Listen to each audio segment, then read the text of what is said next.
drama of 2024. I saw it through Evil Pineley's video covering the situation 2 weeks ago, and it is still going currently today. It's about the CEO of a parchment paper business losing his mind and having this whiny temper tantrum meltdown, all because he watched a TikTok video of a girl being cooked a meal by her father. When I told my dad I was going to be getting him the same pants that Gordon Ramsay has, he was so excited. I'm talking about the hex-clad pants, and today... It's a super innocent video of this girl's dad making a meal, and the CEO of parchmentpaper.com was angrier about this than he would be if he walked in on his wife having sex with another man.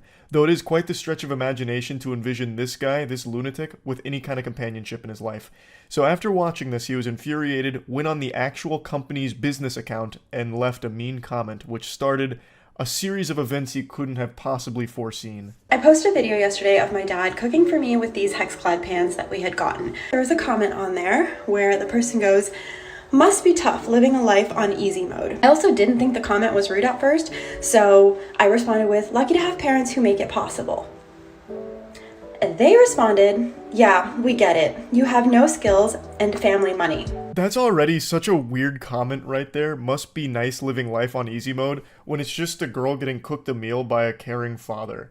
Like, how bitter and miserable can your life possibly be to just see something like that and be like, I gotta give her a piece of my mind? That's a line that's usually used in reference to camming or OnlyFans or something. Must be nice living life on recruit difficulty because men are giving you a ton of money just to be hot or be naked or something. And this guy's taking that same energy and putting it into this situation where it's just a girl being cooked a meal by her father.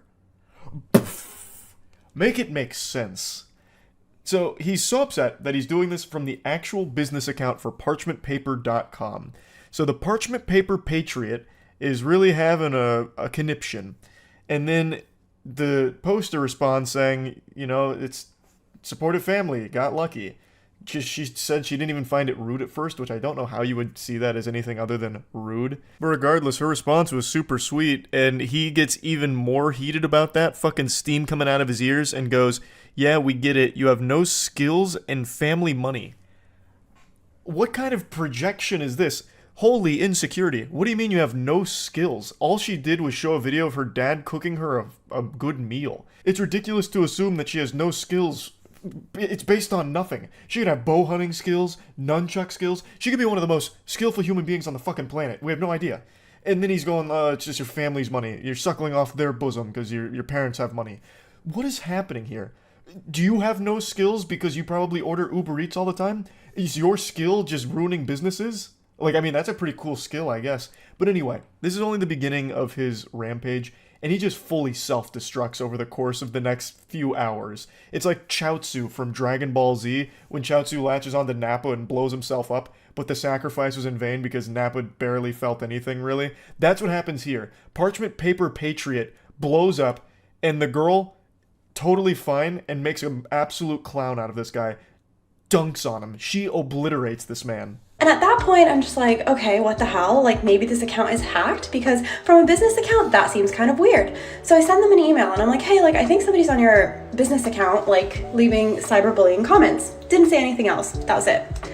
And then I get an email from the CEO of... I think anybody in their right mind would assume that that business account is hacked, because what little toddler would be shitting their pants, soiling their diaper over something as simple as watching a TikTok video of a girl being cooked a meal by her father? So I think that's very sound logic. Oh, this account must be hacked. I'll let the business know. So she reaches out, and the CEO himself, Brandon Howard, steps forward, saying, "I don't consider stating factual information is cyberbullying, but if you're offended over a comment about having no skill set while getting to frolic through life with family money as bullying, I'd call the cyberbully police. Delete the comment and move along. Cheers." Brandon, I think the department we need on this case is the cringe police, because Jiminy Christmas, holy cannoli. Oh, he tried a facts don't care about your feelings moment there. What facts are we talking about? Her having no skill set? You have no idea who she is. You know nothing about her. All you watched was her get cooked a meal. I'm sure your parents cooked you meals at some point, right? Maybe they don't anymore because you're probably insufferable to be around, so they probably cut you off. I imagine that's the case, which is why you're so upset over this moment. I don't see at all how this would be indicative of her just frolicking through life, coasting off of her family's money. That's a unreal leap in logic based on nothing at all. And honestly, she was like a good Samaritan here, like looking out for your business, thinking that you might have been hacked because of how awful this behavior is and how terrible of a look it is for your business. And then you double down and make things significantly worse by being this big loser. Also, I love the chutzpah here from Big Baby Brandon to claim that she was offended over his comment, when this sensitive worm was offended first over her being made a meal. This guy needs to call the wambulance because he can't stop crying about this video of a father making a meal for his daughter. Considering my parents literally grew up in mud huts, worked their ass off to get out of India, get us here, and get me to the position that I am and able to have a full-time job and a side career. Then he goes back to the page and goes, cyberbullying is even more funny, and the fact that you emailed us to tell us is actually hilarious. Enjoy frolicking through life and leave the rest up to us adults who create actual economic value without a trust. Yeah, leave the heavy lifting up to the real adults, like Brandon Howard, CEO of ParchmentPaper.com. It's comical that the parchment paper guy is trying to act hard here. Like, I don't know what he expected to happen. He just looks so stupid, claiming that she's like a trust fund kid based on nothing. Literally nothing. All just gobbledygook here. All you saw was a video of her getting made a meal by her father. How could you possibly connect all of these weird dots? To me, it seems like the person who's really frolicking through life on easy mode is you, who has unlimited time in the day to respond to random people on TikTok and leave comments that just let everyone know that you're an outrageous asshole.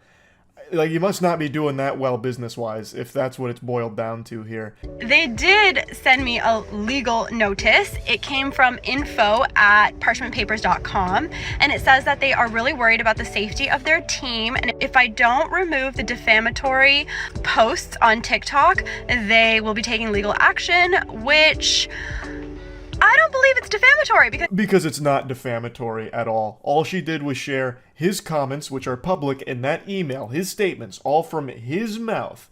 This stupid douchebag is just doing one of those desperate Hail Mary maneuvers when they have nothing else left and trying their absolute best to save a sinking ship from the holes that they themselves have poked in it.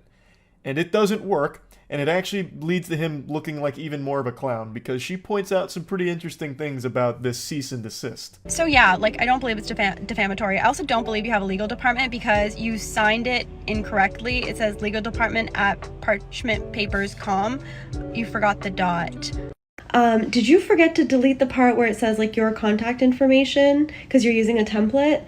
And also, what's with the cease and desist? I thought it was CEASE. Who's doing your spell check? Good heavens, Brandon Howard did some ayahuasca and tried to send a cease and desist and lost himself somewhere in the sauce. So apparently it was signed incorrectly from legal department at parchmentpapers.com. And then here's some more information on it, I suppose, where he left in your contact information in brackets. So, as she points out, that means he's most likely using a template here. That is actually that shit on a teleprompter where it's like, wait for applause, and you say it out loud, and you're like, ugh, I made a big boo-boo, because I wasn't supposed to read that. He fucking left that in. This absolute buffoon. And the goober doesn't even know what a cease and desist is. He did seize and desist. Holy shit. I think he's the only one that works at this company. Nobody else saw this before the email got sent out. His supposed legal department okayed this. If he does have a legal department, they need to be fired right now. They need to get fired yesterday, because that is a disgrace. That is not a legal document whatsoever. Fucking your contact information in brackets, cease and desist. You couldn't have made that any worse. This legal document he tried to send over is now more worthless than the parchment paper that he's built his life upon. Another day, another email. This time you decided to fix the typos. Congratulations. And you also told me you're fixing the typos. Very interesting thing for your legal department to say. Oh, brother, this guy stinks. She is cooking him harder than the meal that her father cooked her in the first place that started all of this. I love how he proudly calls attention to fixing the typos. Like a student in class, like, excuse me, teacher, I fixed the spelling mistakes in the cursive. Fix the typos just in case you couldn't figure out we're very serious about this issue, as your direct actions to intentionally harm to us. Oh my god, the grammar is diabolical as well. And our company is not being taken lightly. We expect action to be taken within 48 hours. See attached. It's probably a picture of Brandon Howard's butthole here going spread goatsy on her. So, this is clearly, again, written by someone that is lacking a 4th grade education. Brandon, I think your first hire at parchmentpaper.com should be an English tutor for yourself here. This is bad. How you even attempt to run a business is beyond me. I guess they just let anyone into the parchment paper industry these days. But yeah, so Brandon again tries to strike back here, and again looks super dumb for it. But congrats on fixing the typos, idiot. But your cease and desist at the bottom, I saw that it said rocketlawyer.com. So of course I had to call them and ask them, is this a real legal document? And they said no immediately, and they said this looks like a phishing scam and you should probably not respond. Oh god, even rocketlawyer.com's shooting spitballs at Brandon now. Just saying that, no, it's definitely not real, it's probably a phishing scam, don't respond to it. Oh, what do you use the parchment paper for, Brandon? Honestly, it's almost poetic that the guy who owns a paper business can't read or write very well. I think that's poetic almost. Anyways, then you decided you're going to start using my work email, which is public, to sign me up for corn sites, for Scientology, but you forgot that those companies will actually send you the IP where the accounts were made from. And it's funny because it's pinging in California, and I'm not in California, so... But I do remember that on Trustpilot, when you had your address up, it was coming up in California. Suspicious, huh? Brandon's out here collecting L's like they're the Infinity Stones. He is greedy for that shit. He can't stop losing. And I can't stop thinking about how he signed off that legal document about, like, having 48 hours to comply or whatever. Trying to give it, like, a deadline. Like, this is the ultimatum. You've got to do it within 40 hours or else it's gonna get serious if you couldn't tell. That's just so lame. Like, I feel like he must have just watched Mission Impossible at some point. This message will self-destruct upon finishing. That kind of thing, and he tried to channel that into this document here to give like a sense of urgency, but it falls so flat. But you want attention so freaking bad because you will not stop talking about this. You are basically the only one who is still talking about this at this point. Since my initial email to you where I thought your company was hacked, I have not tried to contact you. At first, you were laughing and sipping Mai Tais on the beach, and then you were having crybaby sales because this was drawing you so much attention. So this video is only 3 days old, which is weeks after Brandon's biblical meltdown, and he's still going on about it. So this is a screenshot from his crybaby special, which, oh my god, the irony almost makes me sick. This fucking guy lacks self-awareness to an almost delusional degree. He is the only one that has been crying. He started with the waterworks and the French cries because he watched the girl get cooked a meal by her father. He is the crybaby. And yet he's still trying to push it on everyone else like they're the problem. Our thousands of real customers will appreciate this. On sale, custom dimensions on demand. Boy, howdy, Brandon. Custom dimension parchment paper? I'm out the door. I gotta get on that right now. All these real customers are probably just so excited by this. Nothing makes me believe in a company quite like them referring to their customers as the real customers. I'm sure there's probably dozens of them. Dozens. Your fake legal letters were not working. You thought it would be a smart idea to reach out to my boss at the agency that I work for and ask him to remediate the situation for you. You thought you could tell my boss to tell me to delete my videos. Just because you involved your business by commenting from your business profile does not mean that you get to include my place of work. Pathetic, slimy tactics from an absolute greaseball here. So he apparently contacts her boss to try and whine to him to fix it, which obviously didn't do anything.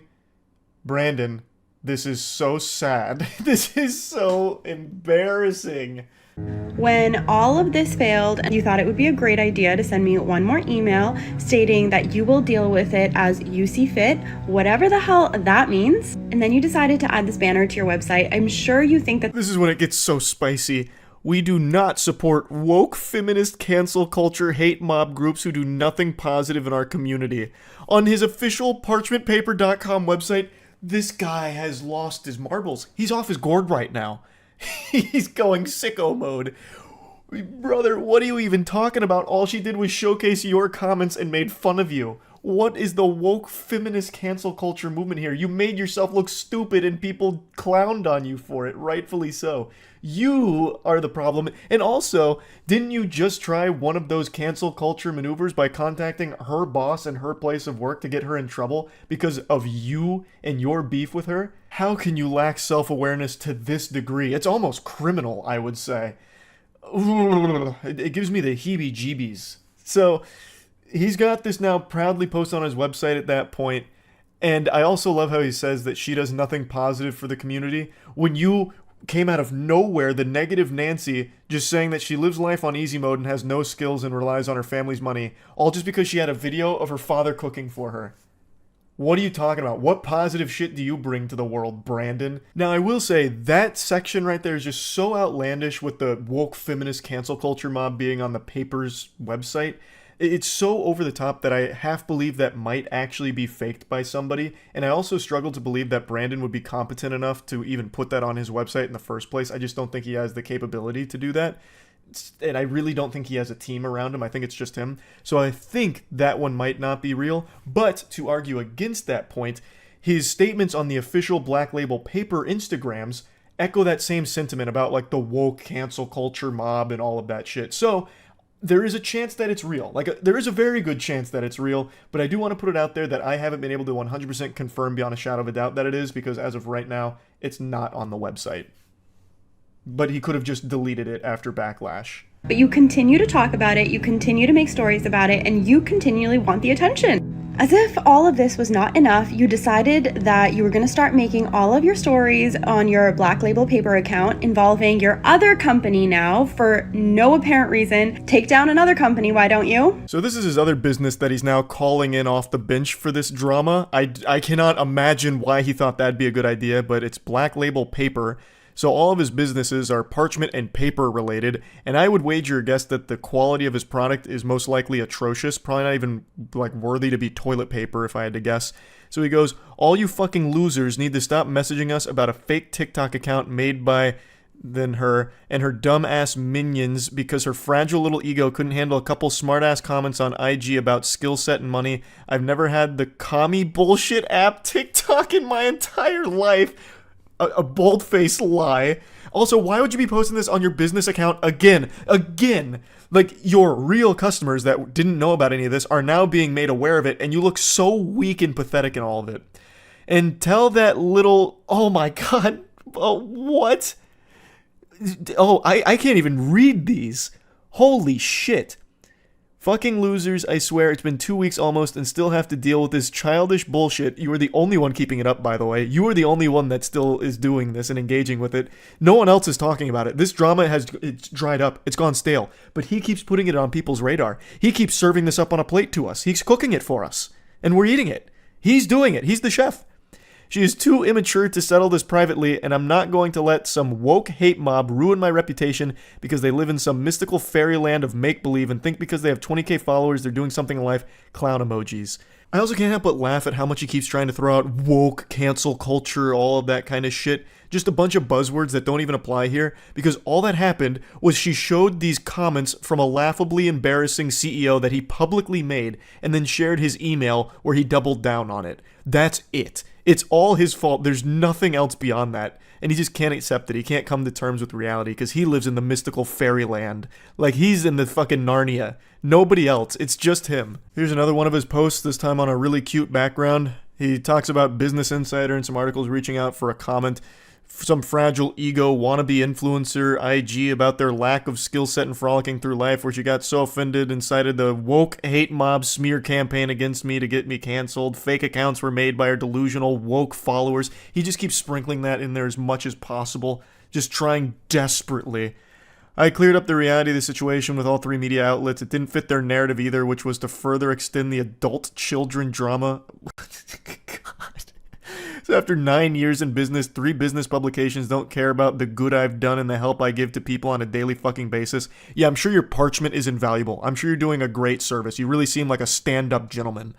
Their entire goal is just to hate people who try and do good. You really seem like you're striving to do good, Brandon. You really fucking do, brother. Yeah. What a saint. Oh, they demand respect, yet do absolutely nothing to earn it, and hate every person who doesn't bend over for their spineless agenda. If you're going to try and shit on me, my brand, business, and companies, you losers need a job, hobby, life outside of TikTok. Fucking losers in their 20s with an 11-year-old intelligence. But yeah, I'm the asshole. Yeah, you are the asshole, Brandon. Also, you're the one with the 11-year-old intelligence. You can't even read and write properly. You tried to make a legal department, like to cosplay as a legal department, and couldn't even get the emails correctly. Typos out the wazoo, and even in the ones where you fix the typos and even proudly proclaim that you fix the typos, you still make a typo. You suck. Like, you are the one with the child brain. Sure what your end game here is, and I'm not even sure that you know what your end game here is, but in your own words, I don't have time to bicker back and forth about some nonsense comments, nor is it my problem that you're offended over them. Yeah, that about sums that up. I think she did a great job of just closing the book on it with that final statement there. Fucking fire. I think this whole drama has been so wacky. Like, entertainingly silly. All over nothing. It started over nothing. Just a really insecure, sensitive guy who lost his mind. And couldn't help but do as much damage to him and his business's reputation. And very impressive stuff. I had to talk about this when I learned about it. Huge thanks to Pinely for showing me this, because this is gold. This is some of that, like, top tier drama.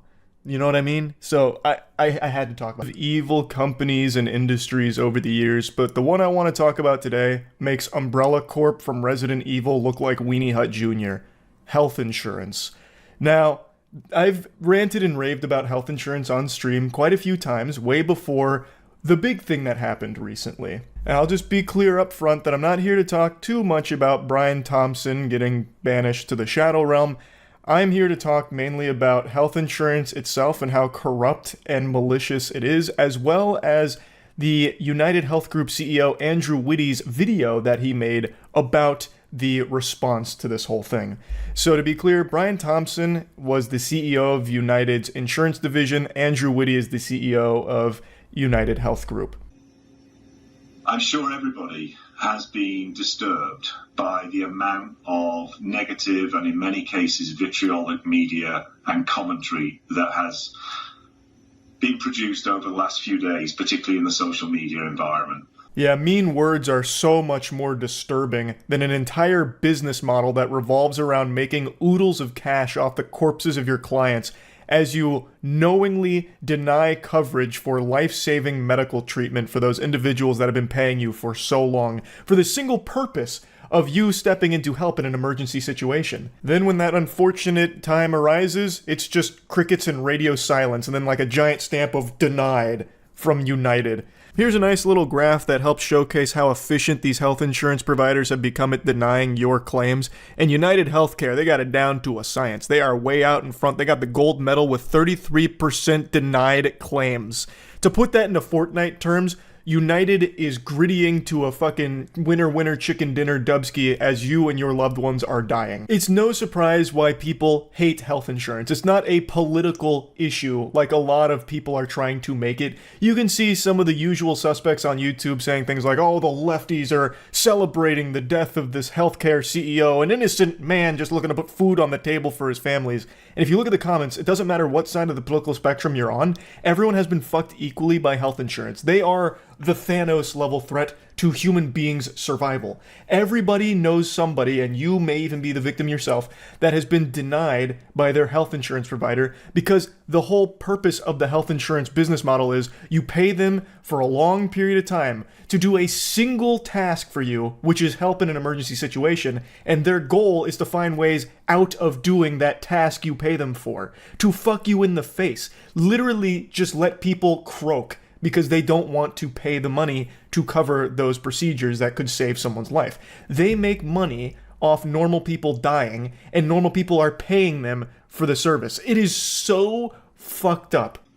And I want to reassure you of a few things. Firstly, we are going to continue to make sure that we put patients, consumers, and members first, as we always have done. What? Pardon? I must not have heard him right. There's no way Mr. Krabs just tried to sit there with a straight face looking like my wrinkled nutsack saying that United has always put members, consumers, and patients first. What? I mean, oh, maybe he meant like putting them first in the ground after they deny the life-saving medical treatment that they were looking for. Maybe that's what he meant. I'm not entirely sure, but there's no way he actually tried to say that United puts the patients first, right? There's no way. I mean, you could just look at the data. 33% of all claims being denied? Like, in what universe does he think anyone's going to believe that? Everybody has been affected by this. It's not like this is some big secret. Everyone knows how fucking foul the health insurance industry is, and United is the worst offender. Like, here, I'll give you actual footage of the United CEO anytime one of its clients die after a denied claim. Man, I just broke that. Man, look what you made me do, Andrew. Look what you made me do. The mission of this company is truly to make sure that we help the system improve by helping the experience for individuals get better and better. Mission failed then, Andrew, in the biggest possible way. And the response that you're seeing to all this should be a pretty clear indication that every single human being on the planet that has been cursed with United health insurance coverage feels that the experience has only gotten worse and worse and worse and worse and worse and worse as you have made more and more and more and more and more and more doubloons off of denying claims. Hey, real quick, Andrew, can you go ahead and put on your reading glasses and take a peek at this for me? Look at this chart and tell me exactly whose experience has been getting better? Because it's not the normal American that has to have health insurance. It seems more like it might just be United Health Group itself. I'll quickly take a moment to play in the pigpen and tackle the most brain dead that are trying to justify or defend the health insurance companies. Like, I couldn't imagine anything more pathetic than doing free PR for health insurance of all things, but there are those absolute worms out there doing that in the trenches right now. I see a lot of people making the comparison that a health insurance provider denying a claim is not the same as killing someone. It's fundamentally doing that. If someone's coming to their health insurance that they've been paying for how many years, and they are looking for coverage for a very expensive medical procedure, and they say no, and that person dies because they no longer could afford that medical procedure that would have saved their life, then that is the insurance provider fundamentally killing that person. And the comparison that some of the pseudo-intellectual enlightened super dweebs on Twitter are comparing it to is saying like, oh, well, if someone needs a kidney and you're not on the kidney donor list so you don't give them a kidney, did you murder that person? Shouldn't even really need to explain why that's absolute dog shit, but I'll go ahead and do it anyway. Was that person paying you for years and years with the sole purpose of you donating that kidney to them should they need it? Probably not. They weren't a client or anything like that. Like, not being a kidney donor is completely different than being a health insurance provider who is paid for a sole task, and then they do everything they can to not do that task. And then when someone dies as a result of their refusal to do that task they have been paid for, that is the health insurance provider having a big hand in that person's demise. Another pretty obvious difference here is that giving a kidney is an extremely big deal. Like, that is a risky thing to the person who does it. Whereas in health insurance, the only risk in paying for someone's medical procedure is that your shareholders might not get as many millions of dollars because now you might actually have to start doing what people are paying you for. If there is a chance that United Health paying for a medical procedure means they can't afford to pay for someone else's, then they shouldn't be in business in the fucking first place. It means they're trash at what they're supposed to be doing. They're being paid by everyone to do this task of covering their medical procedures when they need it. And if they can't afford to do that, they should not be around. There was nobody who did more to try and advance that mission than Brian Thompson. And there are very few people in the history of the US healthcare industry who had a bigger positive effect on American healthcare than Brian. Hey, come back to reality. Andrew, we're losing you. You're fading into Narnia right now. What are you talking about, man? Making tens of millions of dollars at a company that leads the nation in denied health insurance claims is not pushing the industry in any positive direction for normal Americans, man. And we are going to make sure that we not only acknowledge and honor that legacy of Brian, but we will continue it. That's right, everyone. We are going to be pushing for 50% denied claims next year in honor of this mission. It's a lofty goal, but I think we can deny even more claims come 2025. So mark your calendars. 2025 is United's year. We're making history. Half of all claims will be denied. Mark my words. Like, this isn't something you get excited about, man. The mission has just been growing your profits while denying more claims. So you proudly announcing that you're going to be continuing that mission is about as painful as you coming out and saying that you're going to continue waterboarding me. Like, why would I be pumping my fist about that? The only one that gets excited there is your shareholders. Our role is a critical role, and we make sure that care is safe, appropriate, and is delivered when people need it. And we guard against the pressures that exist for unsafe care or for unnecessary care to be delivered in a way which makes the whole system too complex and ultimately unsustainable. What is sustainable, though, is all of that growth United keeps experiencing. That's what really matters. We need to make sure that is sustained. This is garbage, man. This is actual just baloney. He's just blabbering about nothing. It's a yappuccino trying to spin this as like them trying to do something good. It's not. What Andrew and his company deem unnecessary care is completely unreasonable oftentimes, where it is very necessary for the patient to stay alive. Well, we denied this claim because we felt it was unnecessary, because we did a cost-benefit analysis and we concluded that the patient was going to die in 60 years anyway, so what's really the point in spending all this money to keep them alive now when they're just going to kick the bucket in, a couple of decades? So we're going to continue to make that case. We will continue to do the work we do. And I have never been more proud of this company and our colleagues and what this company does on behalf of people in need across the country. You would really think, with what happened here, someone like Andrew, and I don't believe that he's even really human anymore. I believe he has sold his soul many, many years ago and is just this hollow husk that's only filled with money. But you would still think at some point the neurons would fire in his noodle and he'd see this response and be like, that mission, about helping people, kind of failed at that, didn't we? Maybe we should do something different. But he hasn't even had that realization. Or maybe he has and he just doesn't care, which is the more likely explanation. But you would just truly think that the reality would set in like, oh, people fucking hate us. People are awake to how exploitative we are and how we are actively making their lives harder. I encourage you to tune out that critical noise that we're hearing right now. It does not reflect reality. It is simply a sign of an era in which we live. Great advice. All those people talking about how corrupt this industry is, yes, please plug your ears to that so that way you don't actually hear from the victims of our business model. We don't want you to start feeling sympathy for the numbers on our bottom line, all right? We need to make sure that we don't look at them as anything real. They're just imaginary NPCs for our money, and we like that money, don't we?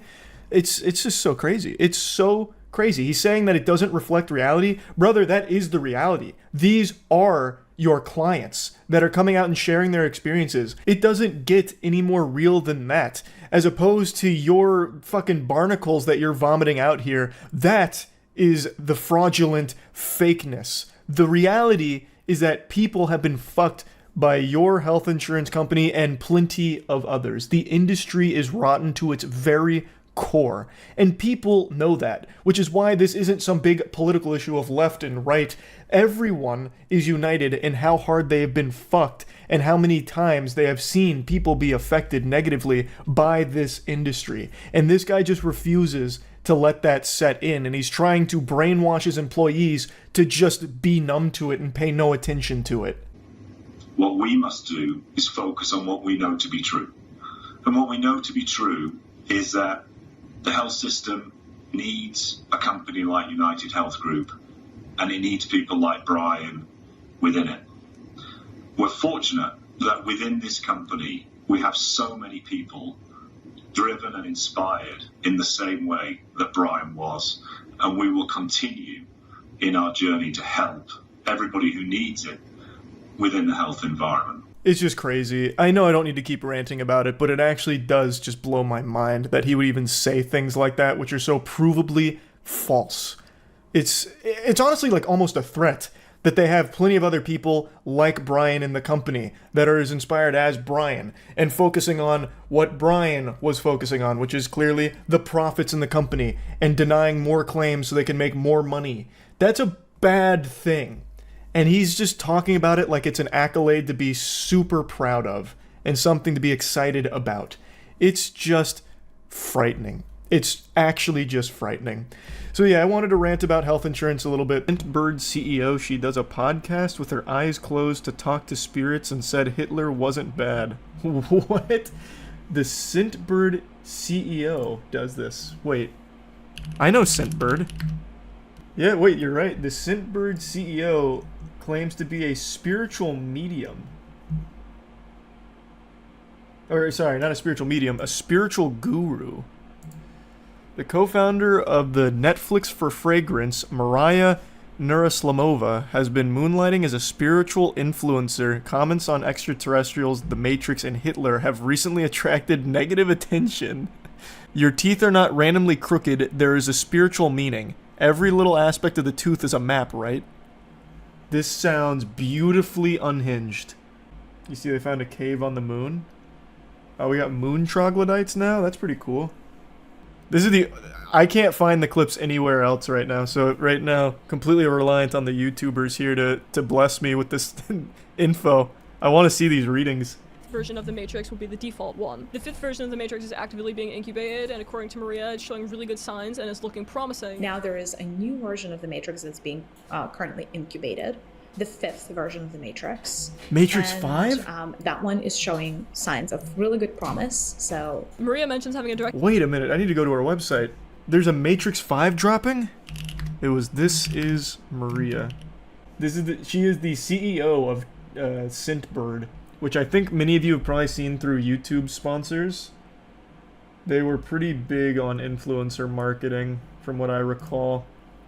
So when you are inviting black into your body, you're not inviting demons, God forbid.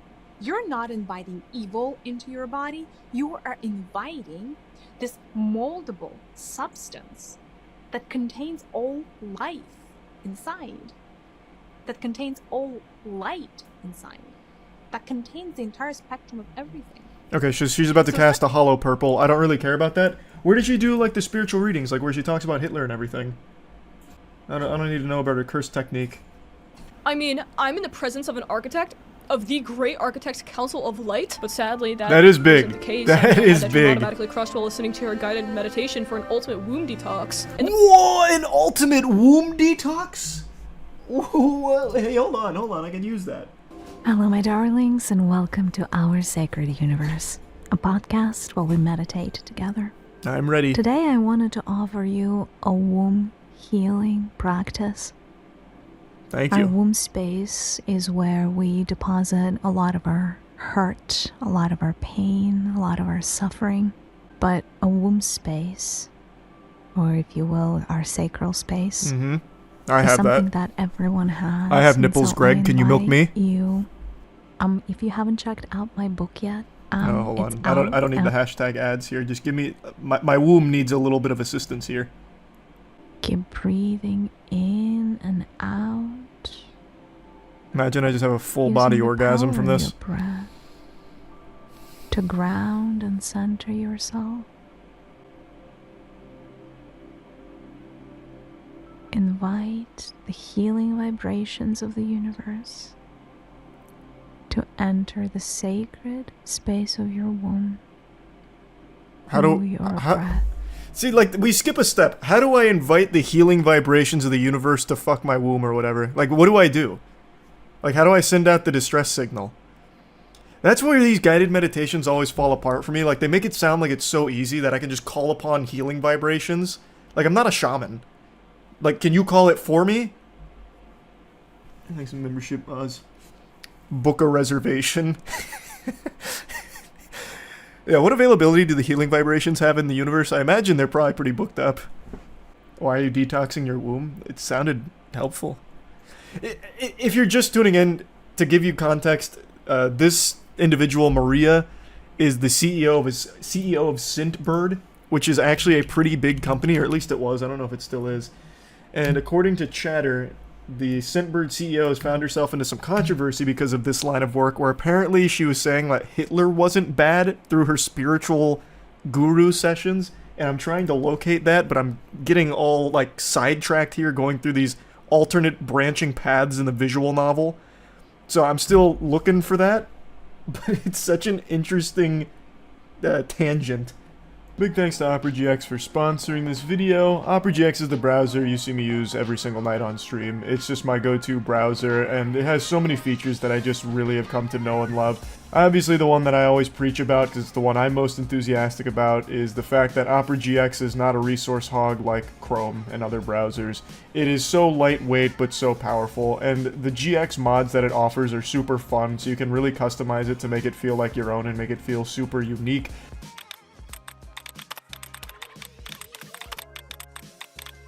There's just so many things you can change and tinker around with. There's so many different ways of integrating extensions that you're already used to in other browsers to seamlessly transition them into Opera. They have the GX store. They just have so many features. The hot tabs killer, forcing things to go from flashbang into forced dark mode, so you don't have to go to a new website and then just get blinded by a bright light. It's just the best browser, in my opinion. So, big thanks to OperaGX for sponsoring this. You can download Opera right now for free by clicking the link in the description. The dark truth about coffee, it is a toxin that darkens your aura? What? Coffee is bad for your aura? It also darkens our aura as it does. As it does so, as it works with our body. So it's almost like when coffee gets into your aura, it creates these little anchors or these little dots of itself. It's almost like it gives an energetic imprint into your body. What? And though that energetic imprint is kind of what causes an addiction, because it's gonna... The energetic imprint is what causes an addiction, and it darkens our aura through that. How the fuck does it touch my aura? When you evolve. Okay. Over time, what ends up happening to your soul is you accumulate more and more light in your body. So you grow and expand, and you grow and expand by accumulating more light and kind of releasing darkness, if that makes sense. Over here, it makes so much sense, a lot of actually. things in your life are dependent on how much light you can hold within your body, especially if you're on spiritual path. For people that are able to hold on a lot of light in their auric fields, their spiritual gifts open up. Their abundance channels open up. Their talents open up. Essentially, like their higher selves come through, and then the body is considered clean. So your higher self is willing to inhabit more of your physical body. What is happening? And therefore, you will always have connected. You become a channel. That's a lot to process. She's blowing the lid wide open on what it means to be alive. Your higher self gave you this name for a reason. I mean, it's my dad's name. Is that the reason my higher self gave it to me? These are so interesting. I'm never gonna find the video where she's apparently talking about Hitler. I'm just gonna keep going down these wacky fucking titles. Why did my higher self name me Charles? Hello, my darlings. I feel like it's because it's my dad's name. This is Maria. The topic for today is Maria.com.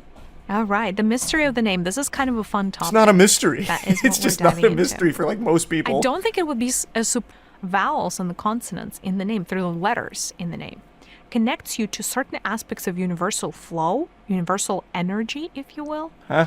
And because you're so attached, in a good way, to your name, you have a claim over those energies. Okay, I claim all of the energies of C-H-A-R-L-E and S. No one else can have them. That's my domain now, and I'm kicking everyone else out. Eliminate pain and heal a specific organ or part of your body. Teaching you how to use the Force. Are you a star seed? Yes. One thing that did come up, though, is called the Karma of Atlantis. It's time to release it. Here's how you can do it right now. Like, raise Atlantis myself? I can do that? Favorite YouTubers have promoted a brand that normally wouldn't show up on my scam/problematic radar scanner. Scentbird. Yeah, I told you it was a big thing. Told you that. That at least outwardly, because the CEO of Scentbird, Maria Nurislamova, stinks. Our bodies choose to miscarry children. Oh. It's not an accident that happens. It's a choice. If people were to align with their life purpose, we would see a lot less cancer on planet Earth. You could heal yourself from any disease. I don't care if it's cancer. I don't care if it's AIDS. It could be whatever. but you could heal yourself in the span of under 7 days. We're going to talk about the spiritual reasons for being overweight. Like, look at Hitler, who's one of the poster children for, like, being an evil person. Do you know how many millions of souls benefited from learning from the experience that he has created? So is he evil? Not really. I don't think so. Wow, Maria. Those spiritual sessions are sending you down the loony path.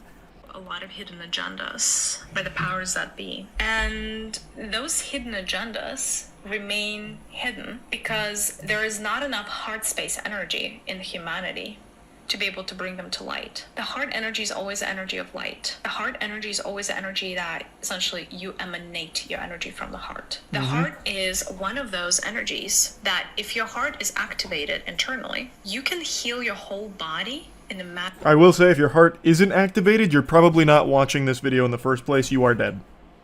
Most likely. Bearing some, like, very fringe cases. That is the power of the heart. It changes your internal ecosystem and it changes your external ecosystem. It just does. It is meant to. It is. Well, who knew? Who knew? It's like breathing techniques from Demon Slayer, but for your heart. It can do anything. It's just like a bunch of gobbledygook. It's like, there's nothing that binds these statements together. It's just like a random assortment of words that have no real meaning. This is the problem when I'm looking through pages like this. I get so distracted by so many cool titles. She has one here called Babies Control How Long Their Birth Is. Like, this is unhinged. God damn it. That's why certain births take so long, is in the state of resistance. If the baby's in a state of fear, if the baby doesn't want to access their masculine energies, the birth process is going to take longer. That's why someone... Wait, what? The baby doesn't want to tap into its masculine energies, so it doesn't want to be birthed? What the fuck? The baby comes out like scoops of, like, creatine. What in the world? Shit's not even born in amniotic fluid, it's just like a bunch of, like, trin. What is this? What is she talking about? This isn't even spiritual. I have a hard time answering the question about evil because there is such a big gap between how humanity perceives good versus evil and how, you know, even beings in the seventh dimension perceive the seventh dimension. Who's in the seventh dimension? Higher self perceives. Glorbus? Like, who are you communicating with in the seventh fucking dimension?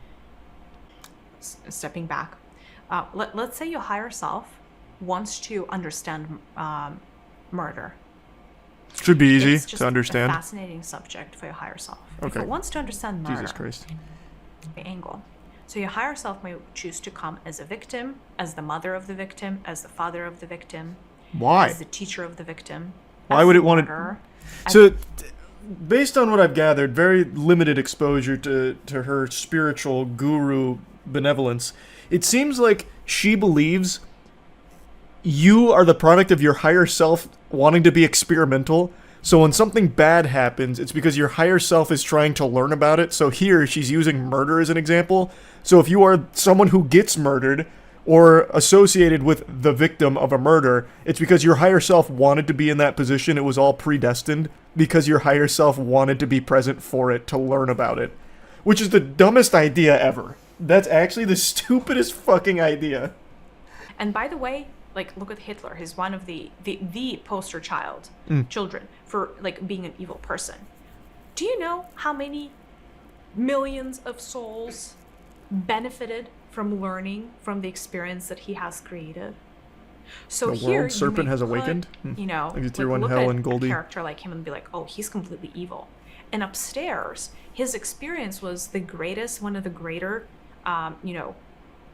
sources of knowledge of 3D planet Earth warfare. 3D planet Earth warfare. And that is benefiting What? so many different souls on their. This is a very interesting take, Maria. So, there's a lot to unpack there, Maria. There's a lot to process. The healing vibrations of the universe have not been kind to her frontal lobe. Wow, that's interesting. That's very interesting. Evolutionary path. So is he evil? Not really. I don't think so. So interesting. So just it means that some higher selves choose to take this path, and it seems like it's maybe a bit less desirable than other ones because we don't have that many murderers and mass murderers especially, right? But they still choose to do so for their own development. Like, well, do you want me to give you an even better example? Yeah. That was an incredible do you example, think playing Maria. World of Warcraft is evil because you're killing things?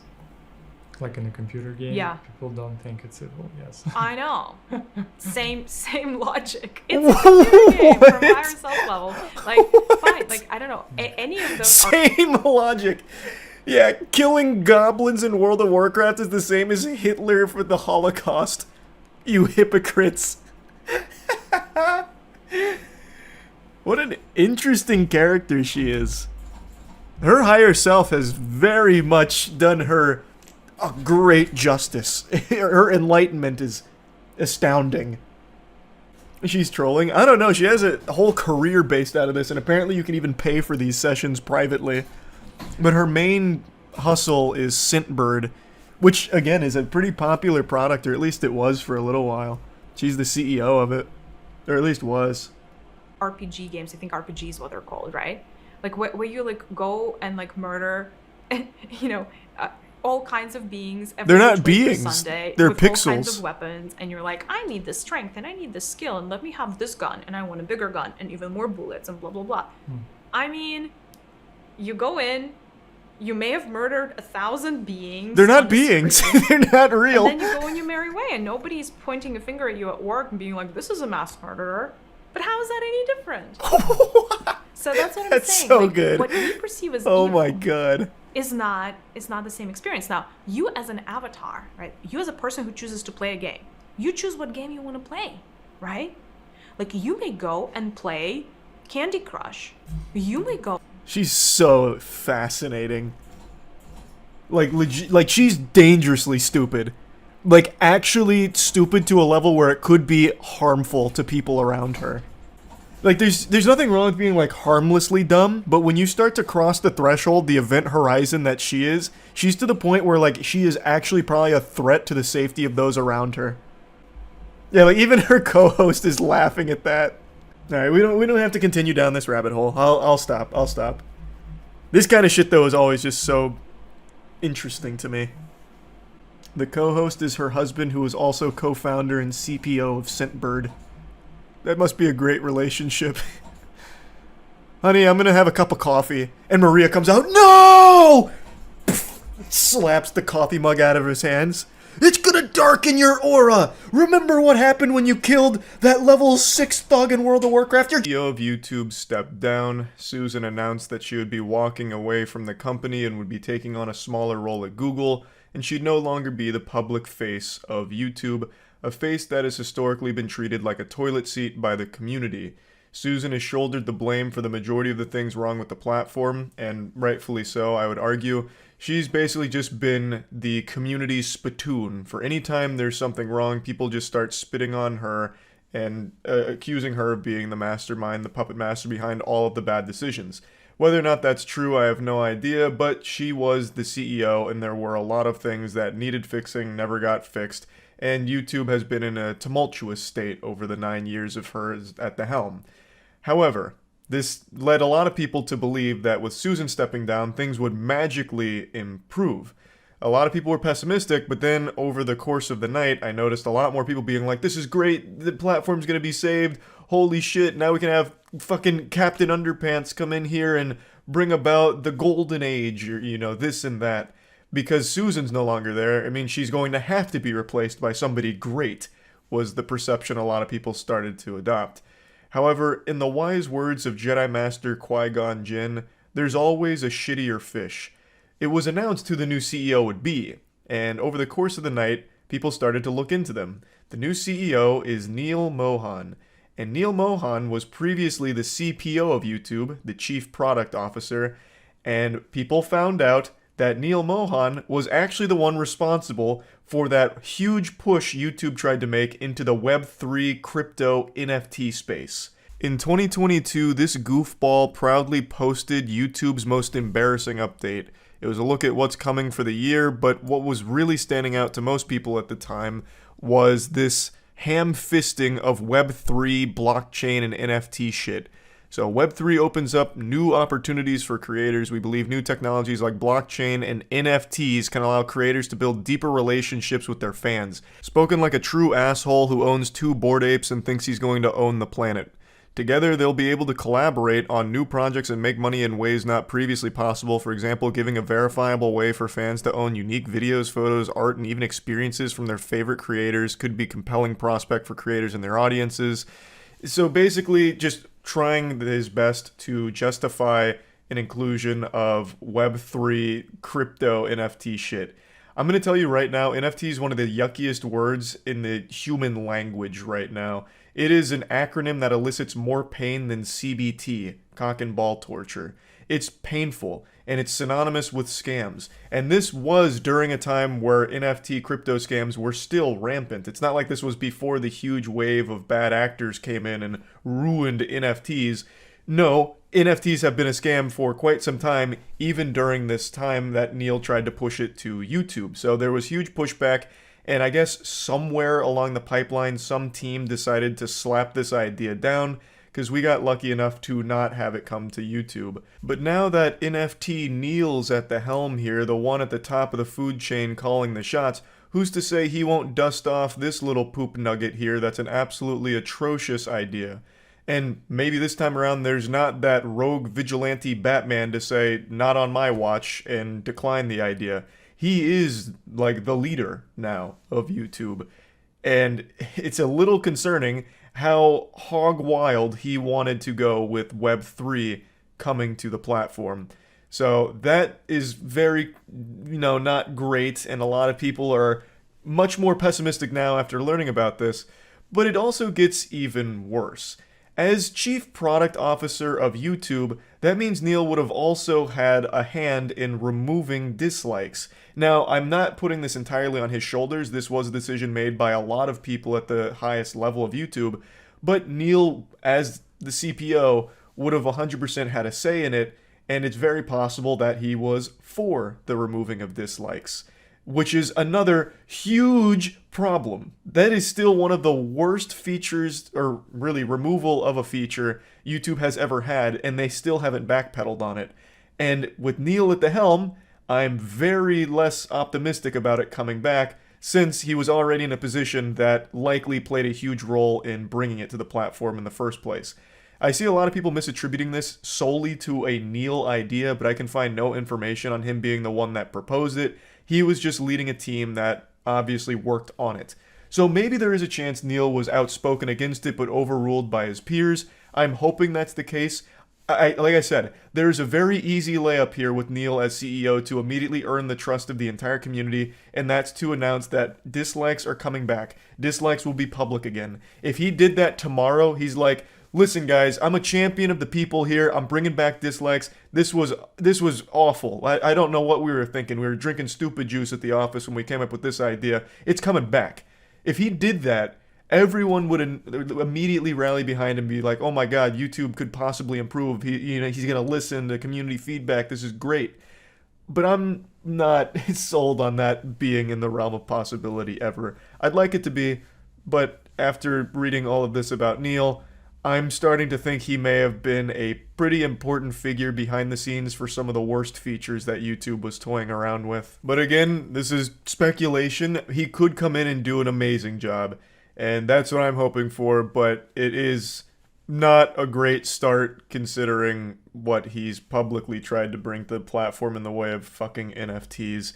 Like that, the fact that he proudly posted about NFTs coming to YouTube and him wanting to be the one to spearhead the operation, that's just such a bad look off rip. Like that, you couldn't have started your reign as CEO in a worse way. It would have been better if his fucking nudes leaked. Like that's so much worse as being the guy trying to bring NFTs to the platform.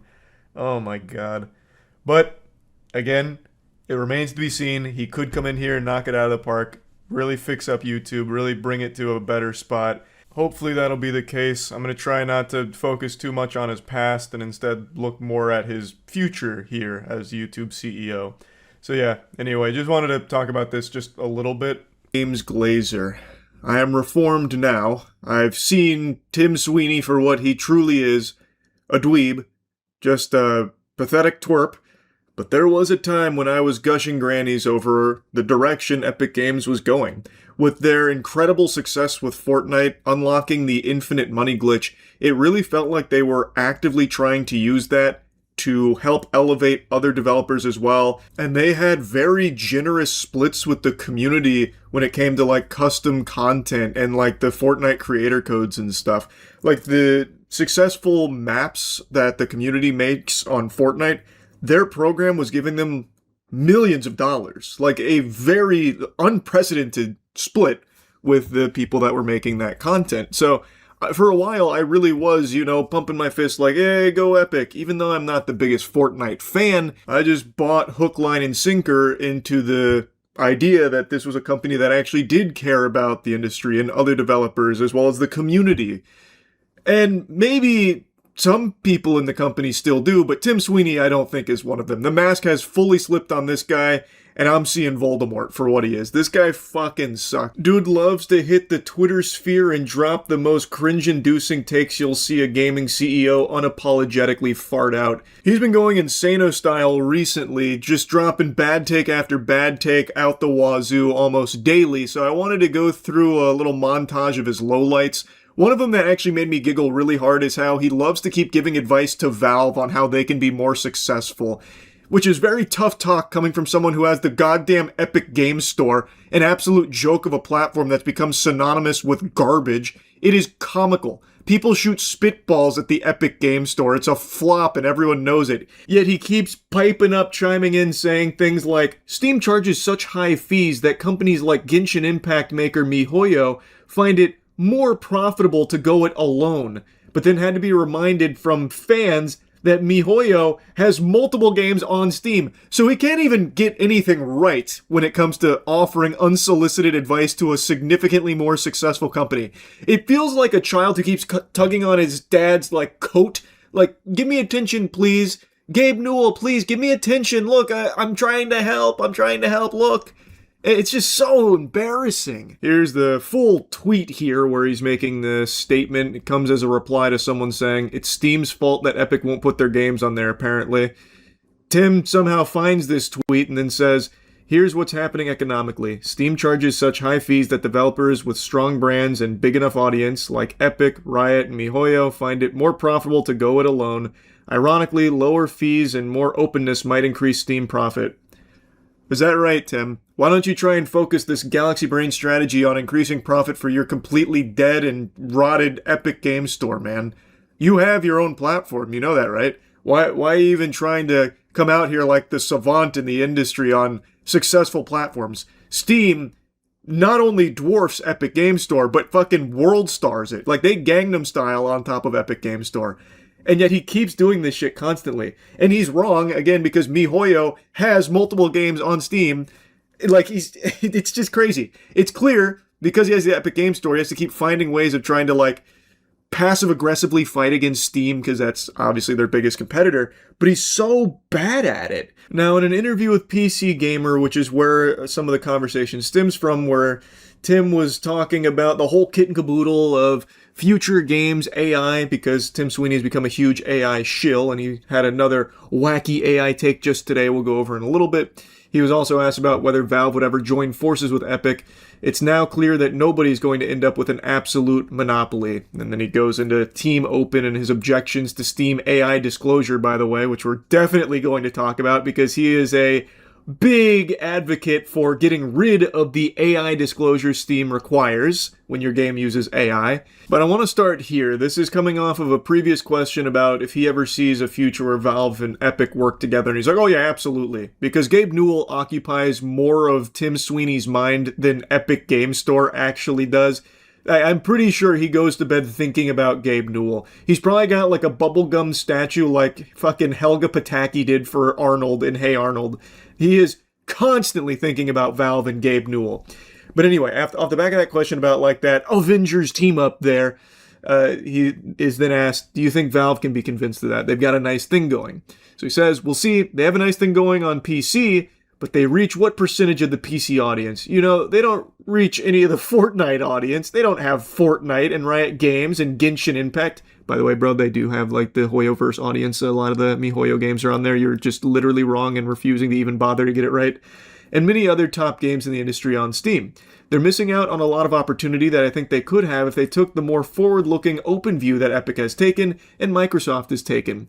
Microsoft Store charges 12%, really good deal. Google now giving all developers a better deal. Some really cool things coming for the future. So I think there really is the opportunity to form Team Open. Steam's got a pretty sweet business. A lot of gamers love Steam, but imagine if you could have Steam on all platforms. What if you could have it on iPhone? What if you have it on Android? What if they carried a lot of games? Or what if they keep doing what they've been doing for the last 2 decades that's been working without a hitch? Nothing. Do nothing and win. They got it right. They've cemented themselves as the de facto platform everyone flocks to when it comes to a PC title. I don't see why they'd make some huge pivot just because Tim Sweeney says so and tries to offer alternative solutions to a non-existent problem that Steam has. Like, there are plenty of things you can criticize Steam for. I know I've done it quite a bit in the past, but in terms of every other platform on the market in this industry, they are still the best. The only one that even comes close is GOG, but they occupy a different niche.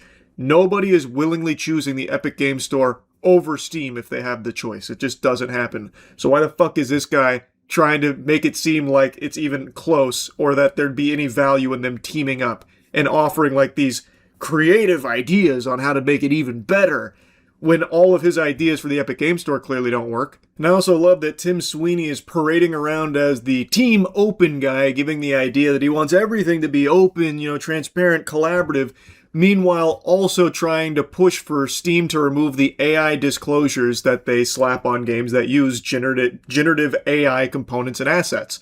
Doesn't feel very open to me. I think there is nothing wrong with having that disclosure there, and in fact, I love when companies give consumers even more information on the products that they might be purchasing. And right now, AI in video games is something people care a lot about.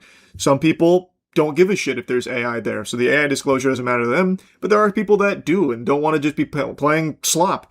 So it's nothing more than just giving consumers information on a product. That's it.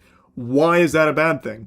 Well, it's because Tim is a big AI guy, and he's not wrong that right now a lot of people don't want it, which is bad for Tim.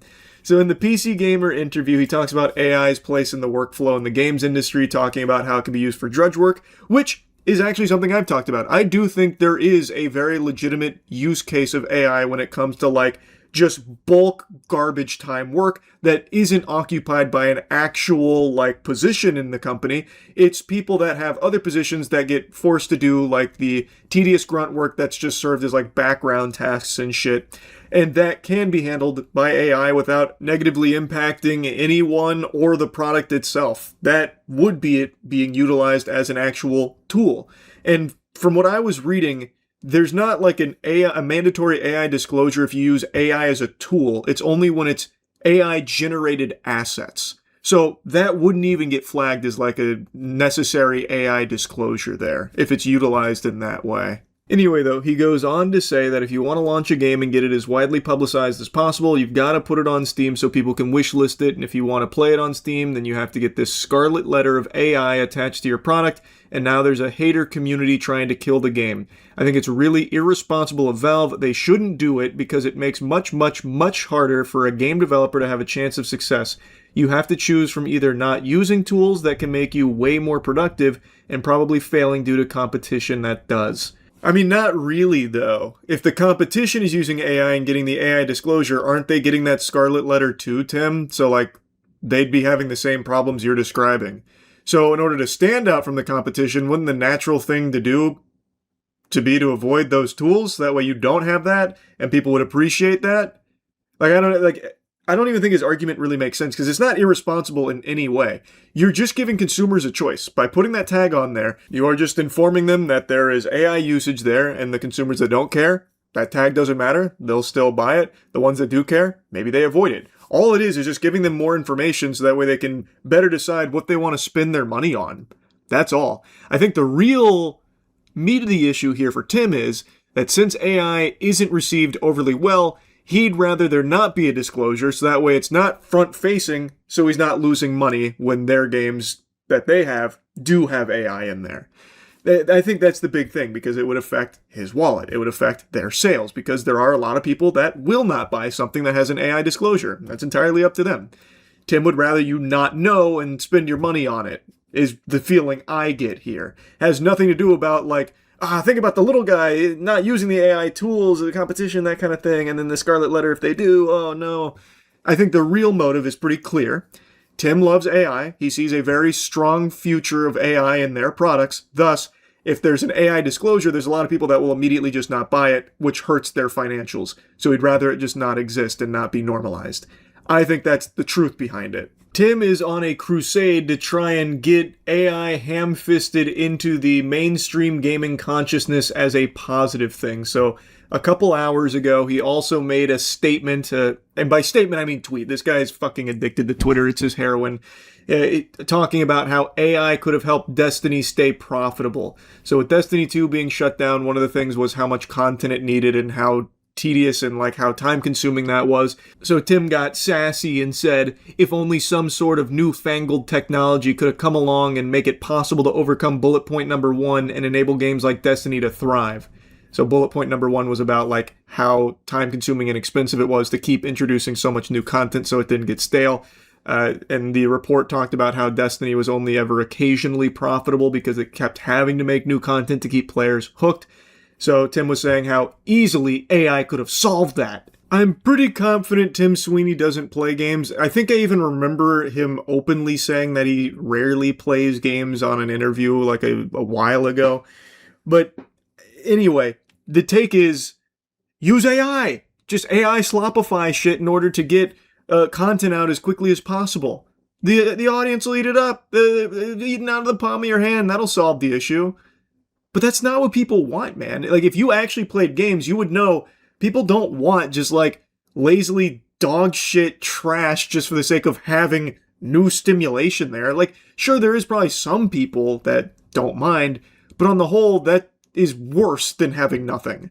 So, like, that wouldn't have solved Destiny's issue of, like, needing high-quality content to keep players hooked. And you could see the result, like, the proof is in the pudding.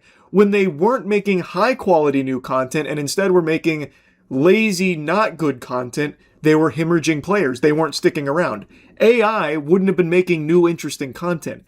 Now, if your argument is, like, maybe using AI as a tool to do some, like, I don't know, like background work somewhere so they could focus on good stuff, I highly doubt that would have saved them. It would have all of a sudden pushed them so far into the green they'd be shitting out $100 bills or anything.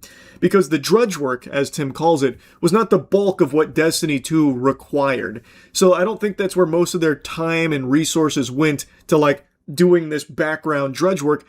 All of those resources were invested into trying to make fun, engaging, creative content to keep the players hooked and invested in this world, because that's what they expected. They expect high-quality work from the Destiny 2 universe. And AI can't do that. It can't. No matter how much Tim wants to delude himself into thinking it can, the reality is it can't. So even if it was doing, like, the drudge work, I don't think that all of a sudden saves Destiny 2, giving them more time to focus on the creative stuff, because they were still actively doing the creative stuff while others were doing the drudge work. So, like, I think he's just wrong, is the point I'm making.